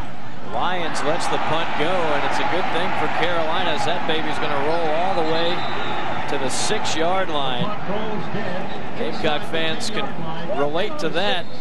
A tough play for Kentucky, and they will have poor field position. A 56-yard punt off the right foot of Josh Brown.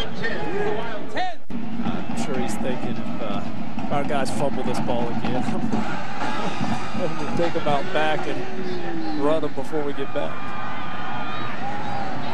Tony Dixon, the deep back for Kentucky, and the Wildcats will stay with Shane Boyd. Give is to Dixon between the tackles. Dixon brought down. Marcus Lawrence, yet another tackle. Lawrence, a first-team junior college All-American, second on the team last year with 99 tackles. Had he been able to stay healthy the whole year long, he probably would have been #1 on that chart. It's really been a big difference with this Carolina defense this year. The linebackers have been healthy. 2nd down and 6. Once again, Boyd going to audibilize at the line.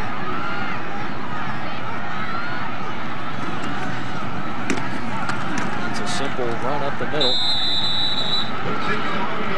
Set up 3rd down. Jason Capers in on the stop. Kentucky just trying to get themselves in a position where hopefully they can, I believe they're trying to get half of that distance to the 1st down marker, which would put them where they are in a very short 3rd down situation. And statistically, the odds are in their favor on the side of the offense for converting a play of 3rd and 1. Wengie, the fullback. Dixon behind him. And it is the fullback, Wengie. And he is brought down at about the 16. Fred Bennett was there. And I don't know. It's right near the 16-yard line. A lot will depend on the spot. It looks like from here he got a pretty good spot. And good enough spot to move the chains. It'll be a Kentucky 1st down.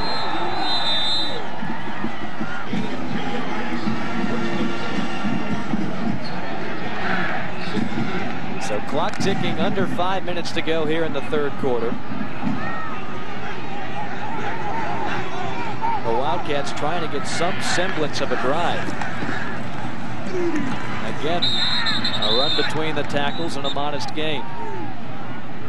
Charles Silas, Tony Dixon, the junior out of Swainsboro, Georgia, and on the stop there, 6'6", 255-pounder, number 97. And boy, every time you hear the coaching staff talk about this young man, they just start to drool in the mouth. They're so excited about what a great player he is going to be. He really is a talented young man. And when you see this guy get off the bus, you go, oh my God. I mean, it just, the size and the muscle definition of today's athlete is, it's really impressive. Here's Kentucky on 2nd and 9. breaking it outside. A big gain for Tony Dixon. Tony Dixon close to another Kentucky first down. Fred Bennett stopping him short, perhaps. Here you'll see the off-tackle run, and you'll see Silas right here get held. You see his jersey get pulled right there. He's trying to get outside and contain that play, and you know, if they don't call it, they don't call it, but not getting any help there. And it will be a first down. Ball spotted at the 28-yard line.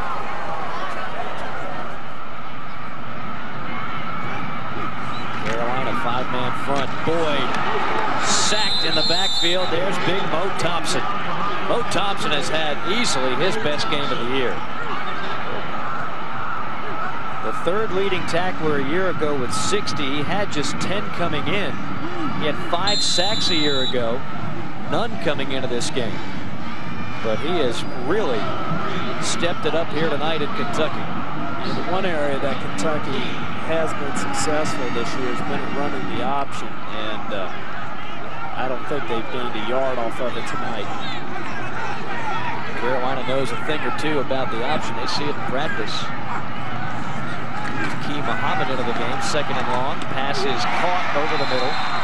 Goes Simpson in on the stop, but not before Gerard Parker makes the grab.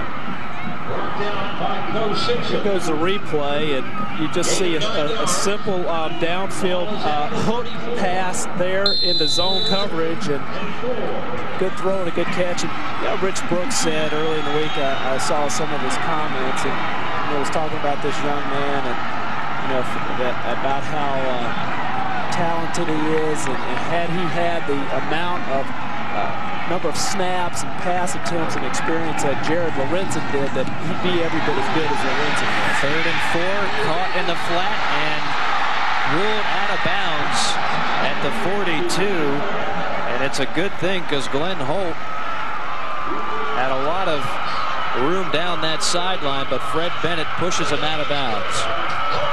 A little flare pass here from Kentucky. They get the inside guy blocked, and you got to wrap those guys up. Stepped out of bounds, but you get a guy trapped over there like that, and they still get away from him. You got to wrap them up, and sometimes it's hard to do. You think you can block them down. You want to hit them. You want to hit them hard. And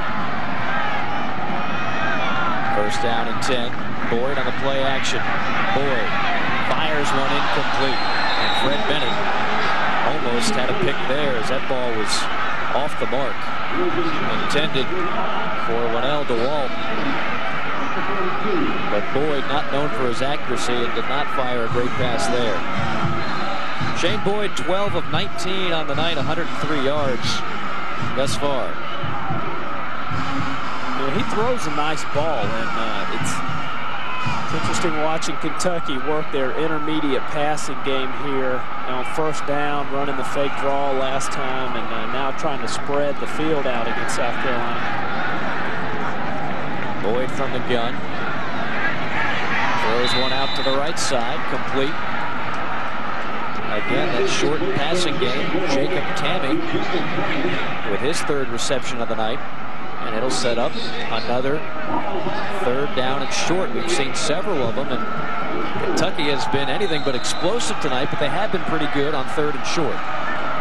The other thing that I think that they've done very well tonight is they have moved the ball around, and if you could see we could see a play chart here and look at all the different parts of the field where they've run the ball and in what order. You'd see them going to the right one time, the left next time, the right hook one play, the left hook the next play. 3rd down and 4. Kentucky 7 of 12 on 3rd. Give us to Beach. Beach behind the big right tackle, surges forward for a first down and make it 8 of 13 as Arliss Beach on a good strong run to the right side will move the chains once again. Here we go, the replay and just the off tackle run, and it really is, it's designed to hit up inside and then move to the outside as he sees a hole developed. And South Carolina's just got to make those plays there somewhere, 60% on 3rd down now, and that number's got to be more to win in the 30% range. Beach dots the I for Kentucky.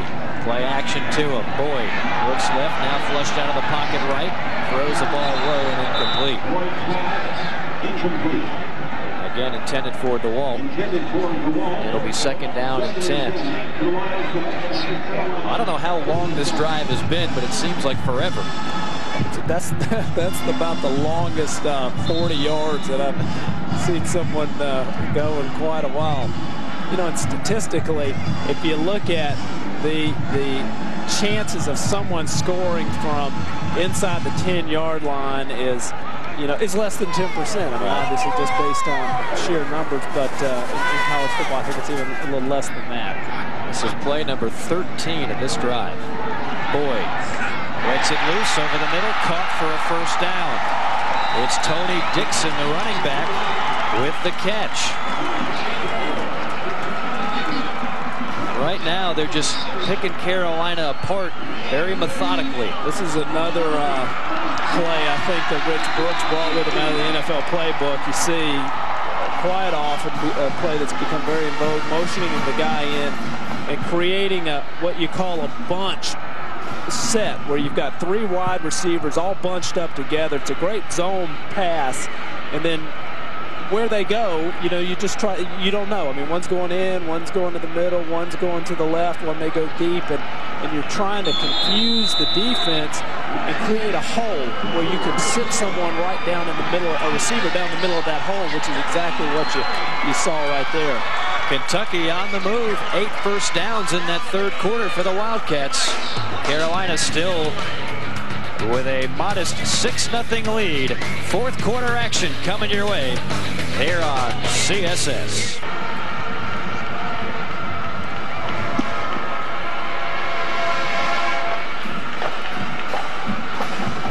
There you take a look at South Carolina head football coach Lou Holtz agonizing over this one. It's been a tight game all the way as neither team has been able to reach the end zone. And Kentucky, with the closest thing they've had all night to a successful drive, they've got the ball at the Carolina 33-yard line.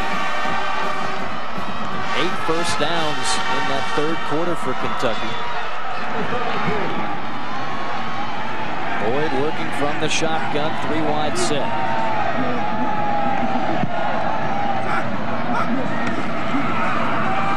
Beach looking for some room, can't find any, ball on the ground, picked up and then dropped again, and Kentucky got it back. Oh, it looked like either Mo Thompson or some other Carolina defender tried to pick that up instead of just falling on it, and that might have cost them. A great case of a bird in the hand is worth 2 in the bush. Here you go. You got great play at stripping the ball out. He's thinking, I'm going to score with this ball. And I can tell you, on the South Carolina practice field, they have told him so many times, just fall on it. And it's so hard to do sometimes. Mo got a little greedy. Another forced fumble for Mo. Was trying to get 6 points to go with it. Boyd firing, incomplete. No, he caught it on his back. Holt, we were blinded by it. It was right in front of the Kentucky bench. We'll have to get another look at this. Looked like it was off his hands initially. Well, here you go. You have a good zone pass. The linebacker just not quite getting deep enough. Great catch. Nice little play action here. Here you'll see the zone coverage, the zone defense. Just finding a hole out there and sitting down in it. Nice concentration on the play by Glenn Holt. Number 4, Glenn Holt, 6'2", 195-pound junior. He's really been the only receiver to threaten that Carolina secondary. As you look at the numbers on Shane Boyd, he's starting to get a little hot here in the second half. Short gain up the middle for the Wildcats there. The fullback on the dive, Alexis Buenje. Came in averaging 2.8 per carry and less than that there.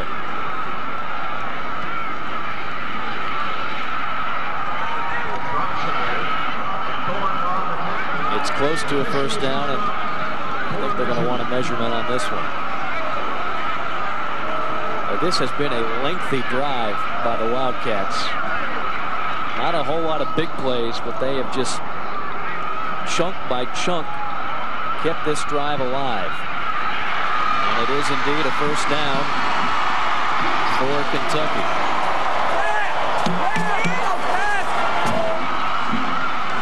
One of the dangers of this not only is putting Kentucky into a position to score, losing valuable field position, but now what you run the risk of if you're on the side of South Carolina is allowing this Kentucky crowd to get back in the ball game. And get the confidence level of these Kentucky players up. They seem like a dejected group in that first half. Showing a little life here in the second as Dixon off right tackle scampers for a few more.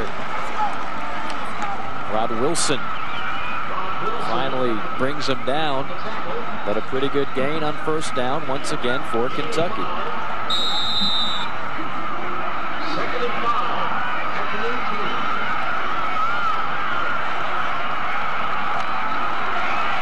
Second down, 5 yards to go from the 18. Tight end shift from one side to another. Boyd, handoff. Again up the middle to Dixon. Shropshire that time on the tackle. Yeah, this is something that Kentucky's not had a lot of success with tonight. Up until now is running the ball inside, and they've been doing a good job getting the ball off tackle, moving it around, and here we're seeing the defensive line maybe getting a little tired. They've been out there a long time on this drive, and Kentucky having some success inside. Here we go, 3rd and 1. It's anybody's guess. Boyd on the keeper. Kentucky 8 of 13 on 3rd down tonight. That was the 20th play of the drive, and it's a first down, so we're about to see play number 21. That's the last time you saw a 21-play drive, Brad. I don't know that I've ever seen a 21-play drive. I can assure you I wouldn't want to be on the field during one either. It's just been a slow death out there. But what also a great opportunity on behalf of South Carolina if they can keep them from scoring here. Dixon on a toss sweep, right side, out of bounds, and around the 11-yard line. Fred Bennett forced him out. Short gain on the short side of the field. Give 1, it'll be 2nd and 9. I can tell you this would really deflate this Kentucky team to have a drive like this, now 22 plays in length, to not score. Yeah, absolutely. Or even to hold them to a field goal. You know, it would almost be 2nd down, 9 yards to go from the 11. South Carolina coming with the corner blitz. Here's Boyd, left side, caught, and down inside the 5-yard line. That is Linnell DeWalt. First time they've been able to hook up with him tonight. And that'll set up 3rd down. And 2 yards to go as we take yet another look. Very well called. You've got the corner blitz, which was coming off the right side. And typically what you do is you run the hot or the automatic blitz break off away from the blitz side. The 23rd play of this drive coming up. It's a 3rd down and a short 3. Handoff up the middle. Dixon might have a first down. Coach Simpson prevented him from having a touchdown as we take another look. Kentucky going again with the inside run, and it's amazing that this drive almost was stopped in the middle with that strip ball and missed opportunity on the fumble recovery. And it is another first down. Gorgeous. I don't know if I've ever seen a drive quite like this. There has not been really a big play by by most people's definition, in this drive, and yet they've marched down the field. This will be the 24th play. Unbelievable. Unbelievable. You know, that's a quarter of the snaps most of the time, or more than that, a quarter that you're going to play in a game, an entire game. 24th play of the drive, up the middle, and it's a touchdown for Kentucky. The never-ending drive finally comes to a close as the Wildcats get a score from Alexis Gwenji, the fullback, his 3rd touchdown of the year. Kentucky just wearing it down, and it's so tough. You get down there 1st and goal on the 3-yard line, the 2-yard line, and that makes it incredibly difficult on the defense, and particularly after being on the field for 25 plays. Just as amazing. Almost half the quarter gone. Taylor Begley, the lefty, with the extra point, and Kentucky has the lead on an unbelievable scoring drive by Kentucky, 94 yards and nearly 12 minutes off the clock. We'll finally get a rest. Now time for the Carolina offense to come through, and a pressure situation here on the road, trailing. This is new territory for Blake Mitchell. Let's see how he reacts. Yeah, I think that, you know, certainly with the experience of that man right there, Coach Holtz, and you know, he's going to be in good hands there, and Skip and the rest of the offensive staff. And he's been not in college football certainly, but high school and others in pressure situations. And these are the things that you really tell yourself you live for as an athlete, or you hope that they're telling themselves that. Troy Williamson and Andre Gause back deep to receive the Kentucky kickoff. All of a sudden, this crowd has a little life in it.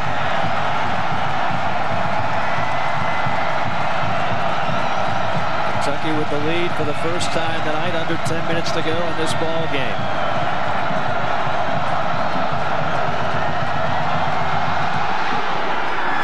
The kickoff is strong and deep, and Gause will take a knee.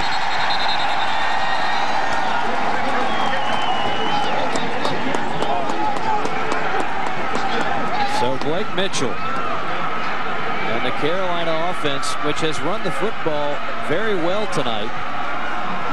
You see the total yards. Carolina dominating the first half, and now Kentucky, most of that 140 coming on that last drive. Gamecocks haven't been out on the field much in the second half, and they're trying to sustain a drive of their own here. This Kentucky crowd has really come alive here. Gonzie Gray, the lone back. Mitchell feeds him. Gray, nothing. Sweet Pea Burns has come alive tonight. He's been criticized throughout the week for a rather slow year, but he's played well tonight. South Carolina running away from the motion here with the off-tackle play, and really Kentucky doing a very good job there, pursuing the football, gang tackling, getting over there, getting this crowd fired up, and South Carolina looking for a big play here, a big break. No gain on the play. It'll be 2nd and 10. Carolina's had the ball just 5 minutes and 42 seconds in this second half, compared to Kentucky over 14 minutes. Mitchell gonna throw. Mitchell, all kinds of time. He's got Brownlee, the tight end. Now Mitchell's gonna run himself and will run out of bounds at about the 26-yard line. Kentucky dropping several back in coverage, and Mitchell had all day to throw.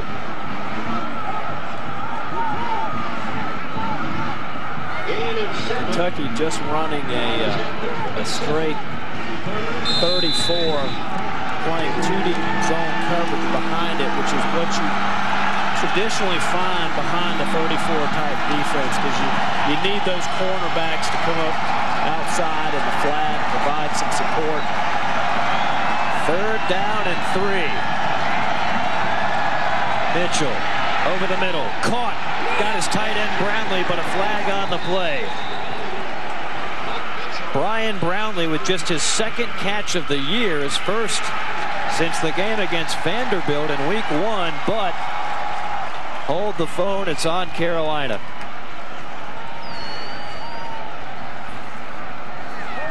Offense number 72. The penalty's 10 yards from the previous spot. Remains 3rd down.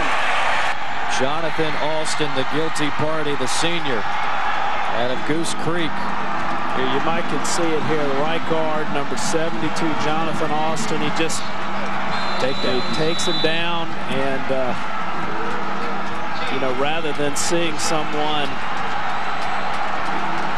have a big hit on the quarterback, jar the ball loose, particularly when he's looking to the other side of the field, and you know, not altogether a totally bad play there.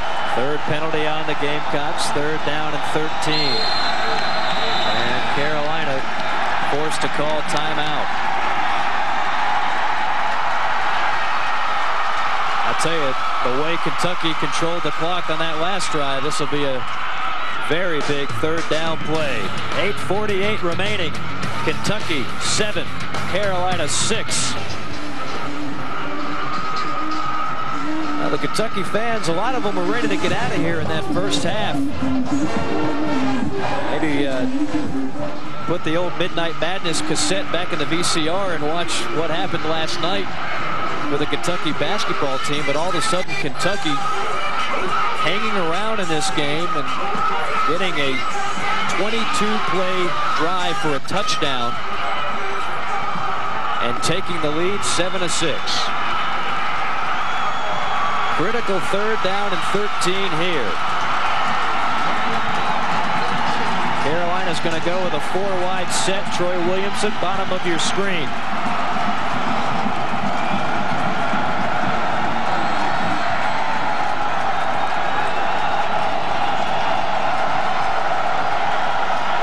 Mitchell from the gun. Movement on the line. That's going to be a penalty flag. Sweet Pea Burns across the line, but was he drawn?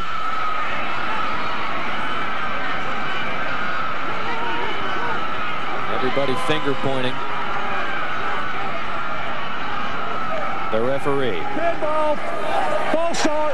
78 against the offense. The penalty's 5 yards from the previous spot. Repeat, 3rd down. Here you go. You see the right end for Kentucky. Burns, he's jumping there, and you still have to stay set as an offensive lineman. And it gets tough when you can't see the football. You're passing. You're already in your pass set. You can't see the football to your right. The crowd gets loud, and that's not uncommon to see that type of penalty happen. 3rd down and 18. Mitchell gets the snap, backs up, lofts it over the middle, intercepted. Intercepted by Kentucky.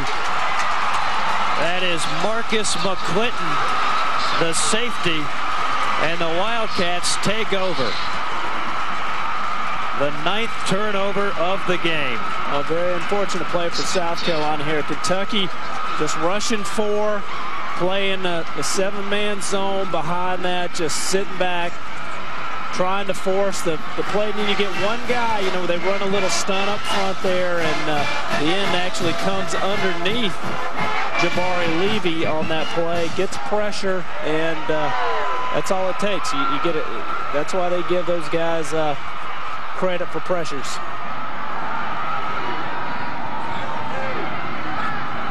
An unbelievable 9-turnover game, 5 on the Gamecocks as George Gauze in the backfield on the stop on that one. A loss on the play.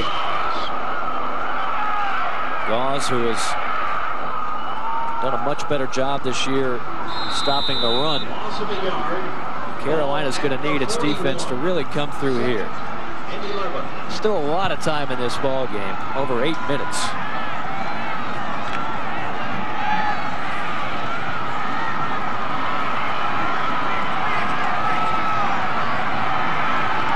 once again from the gun.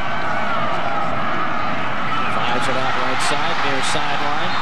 Caught by, guess who? Glenn Holt. Once again, Keith Muhammad wraps him up. It'll be 3rd and long. Glenn Holt came in with 19 receptions. He's got a season high tonight. Holt now with 10 receptions for 59 yards. 3rd down and 6. Boyd dumps it off short of the 1st down. Caught by Mitchell, but it'll be shy of a 1st down. Ricardo Hurley was there, and Kentucky will get the Pooch punting unit out onto the field. It's a big stop there, Brad, by the Carolina D. It really is, and there's a couple strategies really that coaches are, they have at their disposal right there. One of them is what they did there: rush 3, play a soft zone, try to make the offense dump the ball off well in front of the 1st down marker, and then just come up and make the tackle, force them into 4th down, which is exactly what happened there. Carolina with nobody back to receive the punt. There it is, a Pooch, and it bounces, takes a Carolina bounce, will die inside the 20 at about the 13, so more field position for the Gamecocks.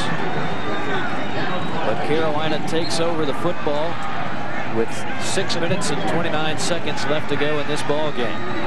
Really a wonderful job there by the South Carolina defense, and it all started by a big play by George Gauze coming underneath, getting the tackle for the loss to start the series out in a positive way for South Carolina. And really we go back, and that's about where they had the ball on the previous series when Blake Mitchell threw the interception.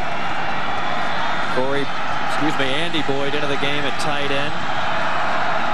And that's Michael Rath in at quarterback. Michael Rath rolling out left, throws it to Boyd, caught at the 15, at the 20, and down to the 25-yard line. Woodford on the tackle, but how about this? Lou Holtz, he's been praising the play of Michael Rath in practice, and now Rath gets an opportunity. And here's a guy that came in last year, had a lot of a lot of good things said about him. Tough game against Georgia last year, and hadn't seen very limited action since then, but really an excellent play there. Rath, normally the 4th string quarterback in the game, hands off to Turman. He goes behind right tackle, gain of about 3, maybe 4 on the play. And they really like this guy's transfer out of junior college out of California. Done an excellent job there in junior college, and really last year was the #2 quarterback, and saw himself drop down on the depth chart, but so far here he's shown a lot of poise. 2nd and 6. Rath fires complete, far sideline right near the marker. That's Troy Williamson. Kentucky has done a good job containing Williamson tonight. Williamson almost had one big play. It was off his hands on a tough play earlier in the 3rd quarter.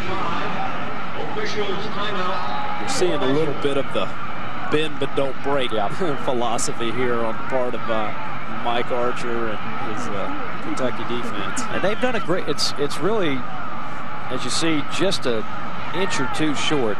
They've done a great job. Kentucky has, as bad as they've been overall defensively. They're #1 in red zone defense. They really haven't allowed a whole lot of big plays this year.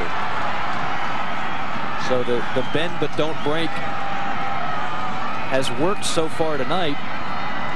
We'll see if Carolina can put a stop to it on this drive. Carolina 5 of 9 on 3rd down in this game. Look at that number for Kentucky, 11 of 17. It's amazing. Both teams well over 50% on 3rd down conversions, and to have only 13 total points on the board is really that's not going to happen that often. 3rd and a yard. Rath on the keeper. He is stuffed near the line. And the way the linesman is walking, he is short, Brad. Yeah, he looks like he was a little short there. It's all going to come down to where that spot is and where his forward progress stopped.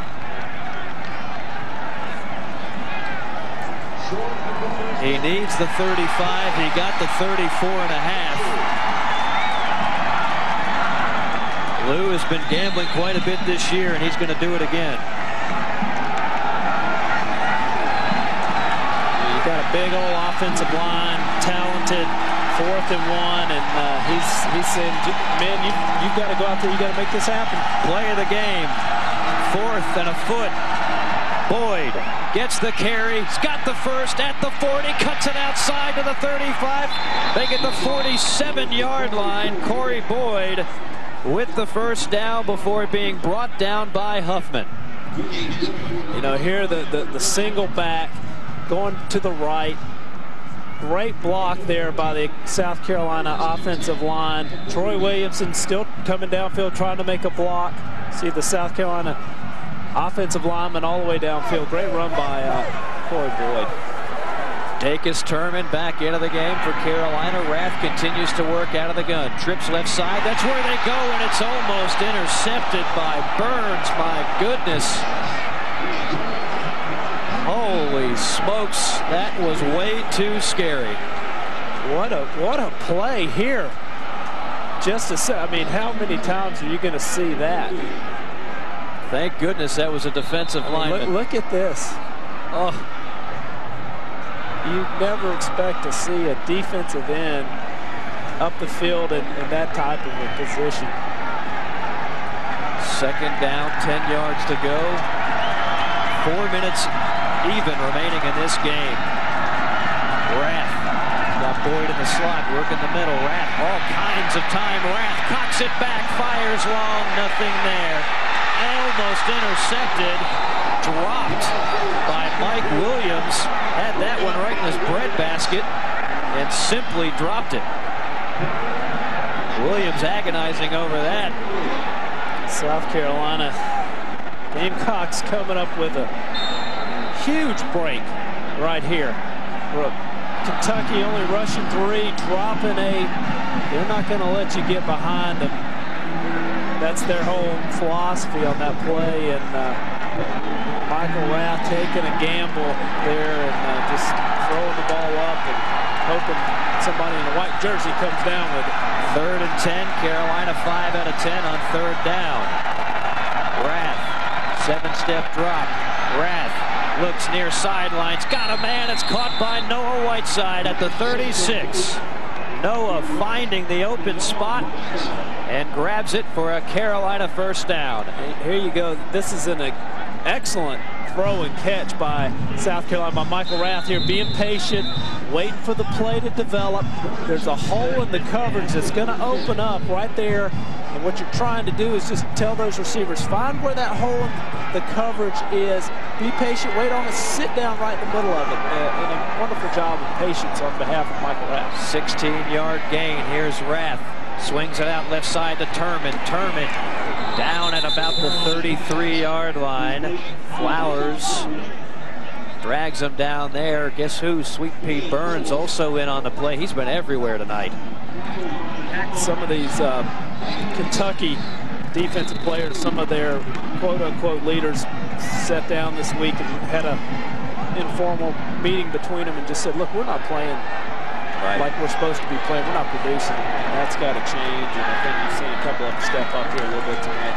2nd and 6, it's Boyd. Penalty flag on the play. Gain of about 3 up the middle.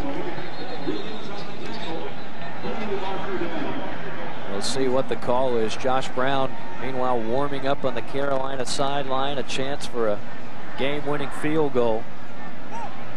Let's see the call. Offsides on the defense. Number 1. The penalty's 5 yards from the previous spot. Remains 2nd down. That's the safety, Mike Williams. He was coming on a blitz, and you know, as a coach, you just get these guys. You're like, don't show the blitz. There's Josh Brown. getting ready, keeping warm down there on that cold sideline. Temperatures in the 40s here in Lexington. Less than that with the wind chill. Mike Rath, 4 of 6 for 38 yards on this drive. Corey Boyd, the lone back. 2nd down and 2 from the Kentucky 28-yard line. Boyd cuts it up the middle. Boyd rushing hard to about the 22 before Burns brings him into the ground. Carolina another 1st down as this drive continues. Smart call by South Carolina here to 2nd and short and just keep the ball. Don't make any big mistakes down here as you take yourself out of field goal range.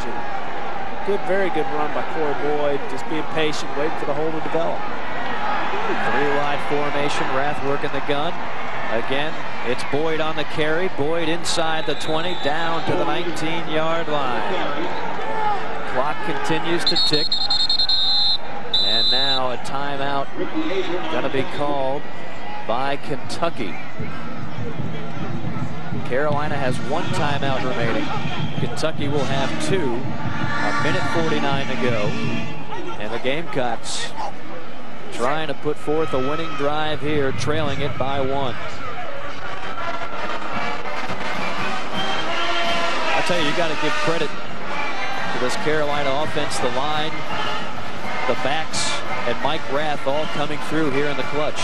Coming down in a situation like this and showing a lot of maturity and a lot of heart, a lot of poise here down the stretch. And I will tell you that it's not easy to do, and you've got a crowd now that's suddenly re-emerged. They're energetic. There's not as many as there are in, say, Williams-Brice or some of the other stadiums that we'll see on the road in Georgia and Alabama and places like that. But they are vocal, and it's going to, as you said, a real credit to the South Carolina offensive line particularly. And Michael Rath has done a very fine job of moving the ball down here. And certainly with the exception of the drop interception on that one play, they've been a flawless drive. And who would have thought of all the potential quarterbacks to lead Carolina on a possible winning drive? Who would have thought it'd be Mike Rath?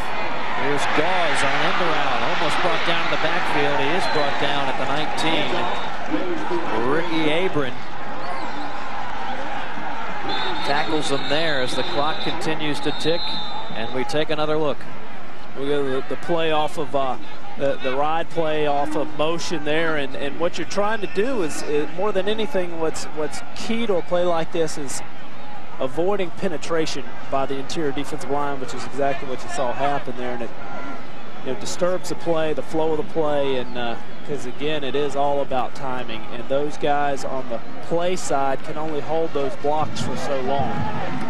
Another timeout called by Kentucky stops the clock at 1 minute 37 seconds. Carolina facing a critical 3rd down and 7. Gamecocks are 6 out of 11 on 3rd down tonight. And Josh Brown already hit his career long of 43 tonight. He's 2 of 2 tonight. But it's always a little bit different way of thinking and executing when you've got this much pressure on the line. I've often said the one position I don't ever want to play is to be a field goal kicker, to have your career sometimes or game come down to a last-second field goal. I think being a punter is a much smarter selection of position. Well, here we go. Turman, the lone back. Gamecocks come out in a 3-wide formation. Whiteside at the bottom of your screen. Corey Boyd working the slot. He comes in motion. Rath looking deep downfield, rolling out, throws it up in the air, and it is caught! Touchdown! Troy Williamson, what a catch! Leaping in the air in the back of the end zone. Oh my goodness! 19 yards, and Carolina takes the lead. What a pass, what a catch, what a comeback. I think they pulled this play right out of the San Francisco 49ers playbook. Right there, the Dwight Clark catch. What a gutsy play, a gutsy call by South Carolina. 3rd and long, throwing the football, coming down into territory, Kentucky territory, where they're very good down there. The Kentucky defense has been this year, and just a great play on behalf of Michael Rath and the entire offense. Gamecocks go for 2. Rath on an option play. Rath tries to hit the goal line, and he is short. He is short. So Carolina denied the 2-pointer. But the Gamecocks have recaptured the lead. It's 12-7 on an unbelievable pass play from Michael Rath. Let's take a look. Here we go, back to the touchdown pass. Here you go, the little play action, and he's just being patient. He's patient. He sees Troy Williamson along the back of the end zone. That's Montana to Clark all over again. It is. Same play. Great poise by Troy Williamson to know exactly where he is on the field, to keep drifting along with the quarterback. Is that hole that he's got over there, and that coverage keeps drifting over to the left. Here we go. One more look at it here.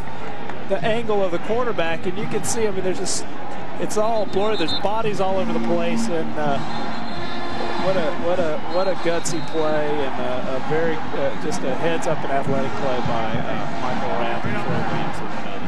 3rd, Michael Rath. You could have picked 20 players as possible candidates for the hero of the game, and I can guarantee you nobody was putting Mike Rath on the ballot. I tell you, it just goes to show you, you just never know when your number's going to be called, and you got to give it to him. Really responding.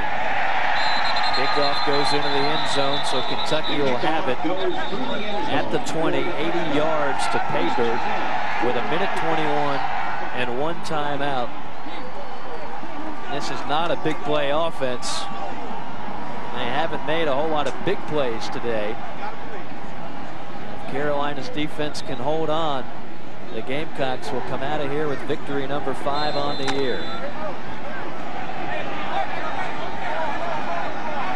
It'll be Shane Boyd coming out on the field. 18 and 25 on the night, 149 yards. Boyd under pressure, escapes. Boyd throws it, almost intercepted. Lance Rory had his hands on it. Incomplete. I guarantee you he'll be thinking about this one tonight. Great rush there. You see the defensive ends, Mo Thompson and George Gauze, collapsing the pocket.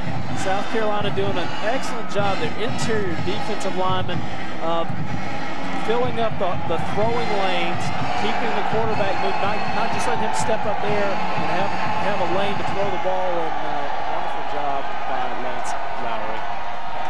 The 2nd down play. Boyd over the middle. Looked low. It was low. Incomplete. Intended for Mitchell.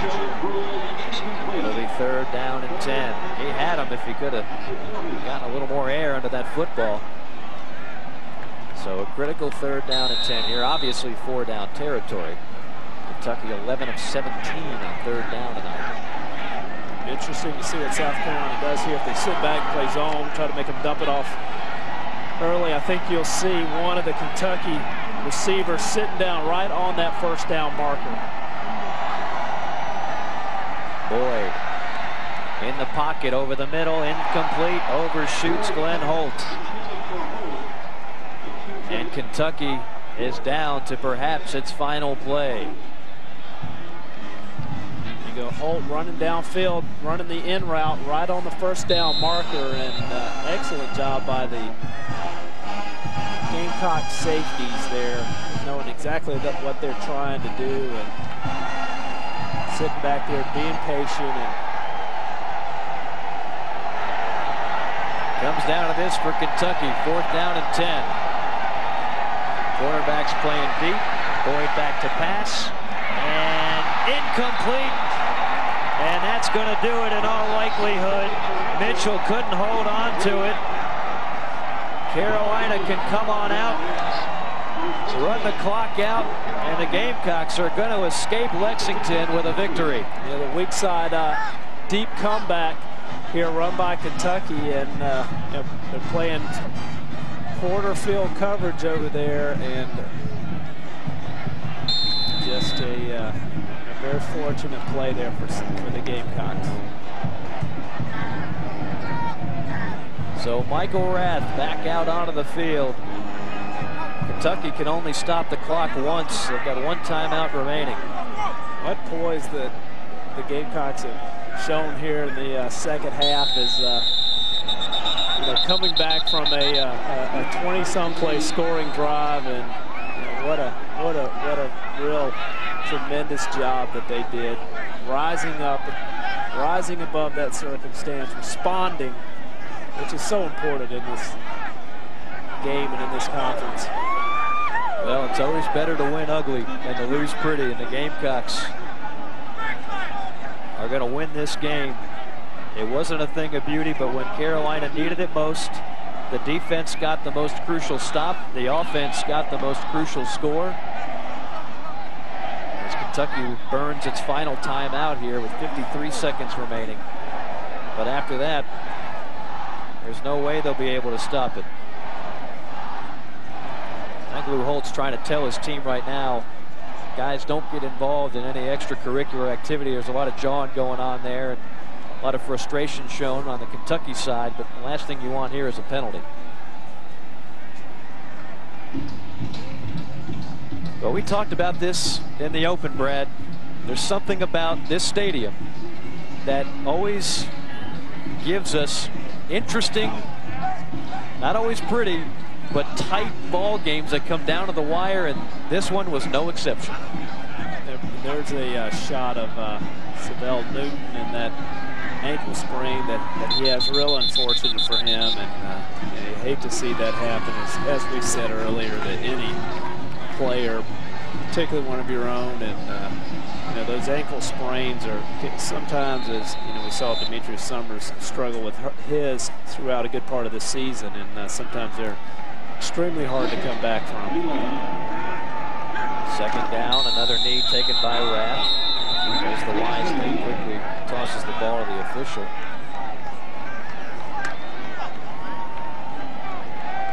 And 3rd down coming up as the clock continues to wind down, and Kentucky can do nothing about it. The Gamecocks will leave here with a 5-2 record, a bye week coming up. Then comes Tennessee back to Columbia. And an important note, Dondrell Pinkins expected to be back for that game, and right now, Carolina might need him. It's tough to go into any. It's over, folks. Mike Rath has become a hero here in Lexington, leading the Gamecocks to the winning drive in a 12-7 triumph over the Kentucky Wildcats as the coaches shake hands near midfield.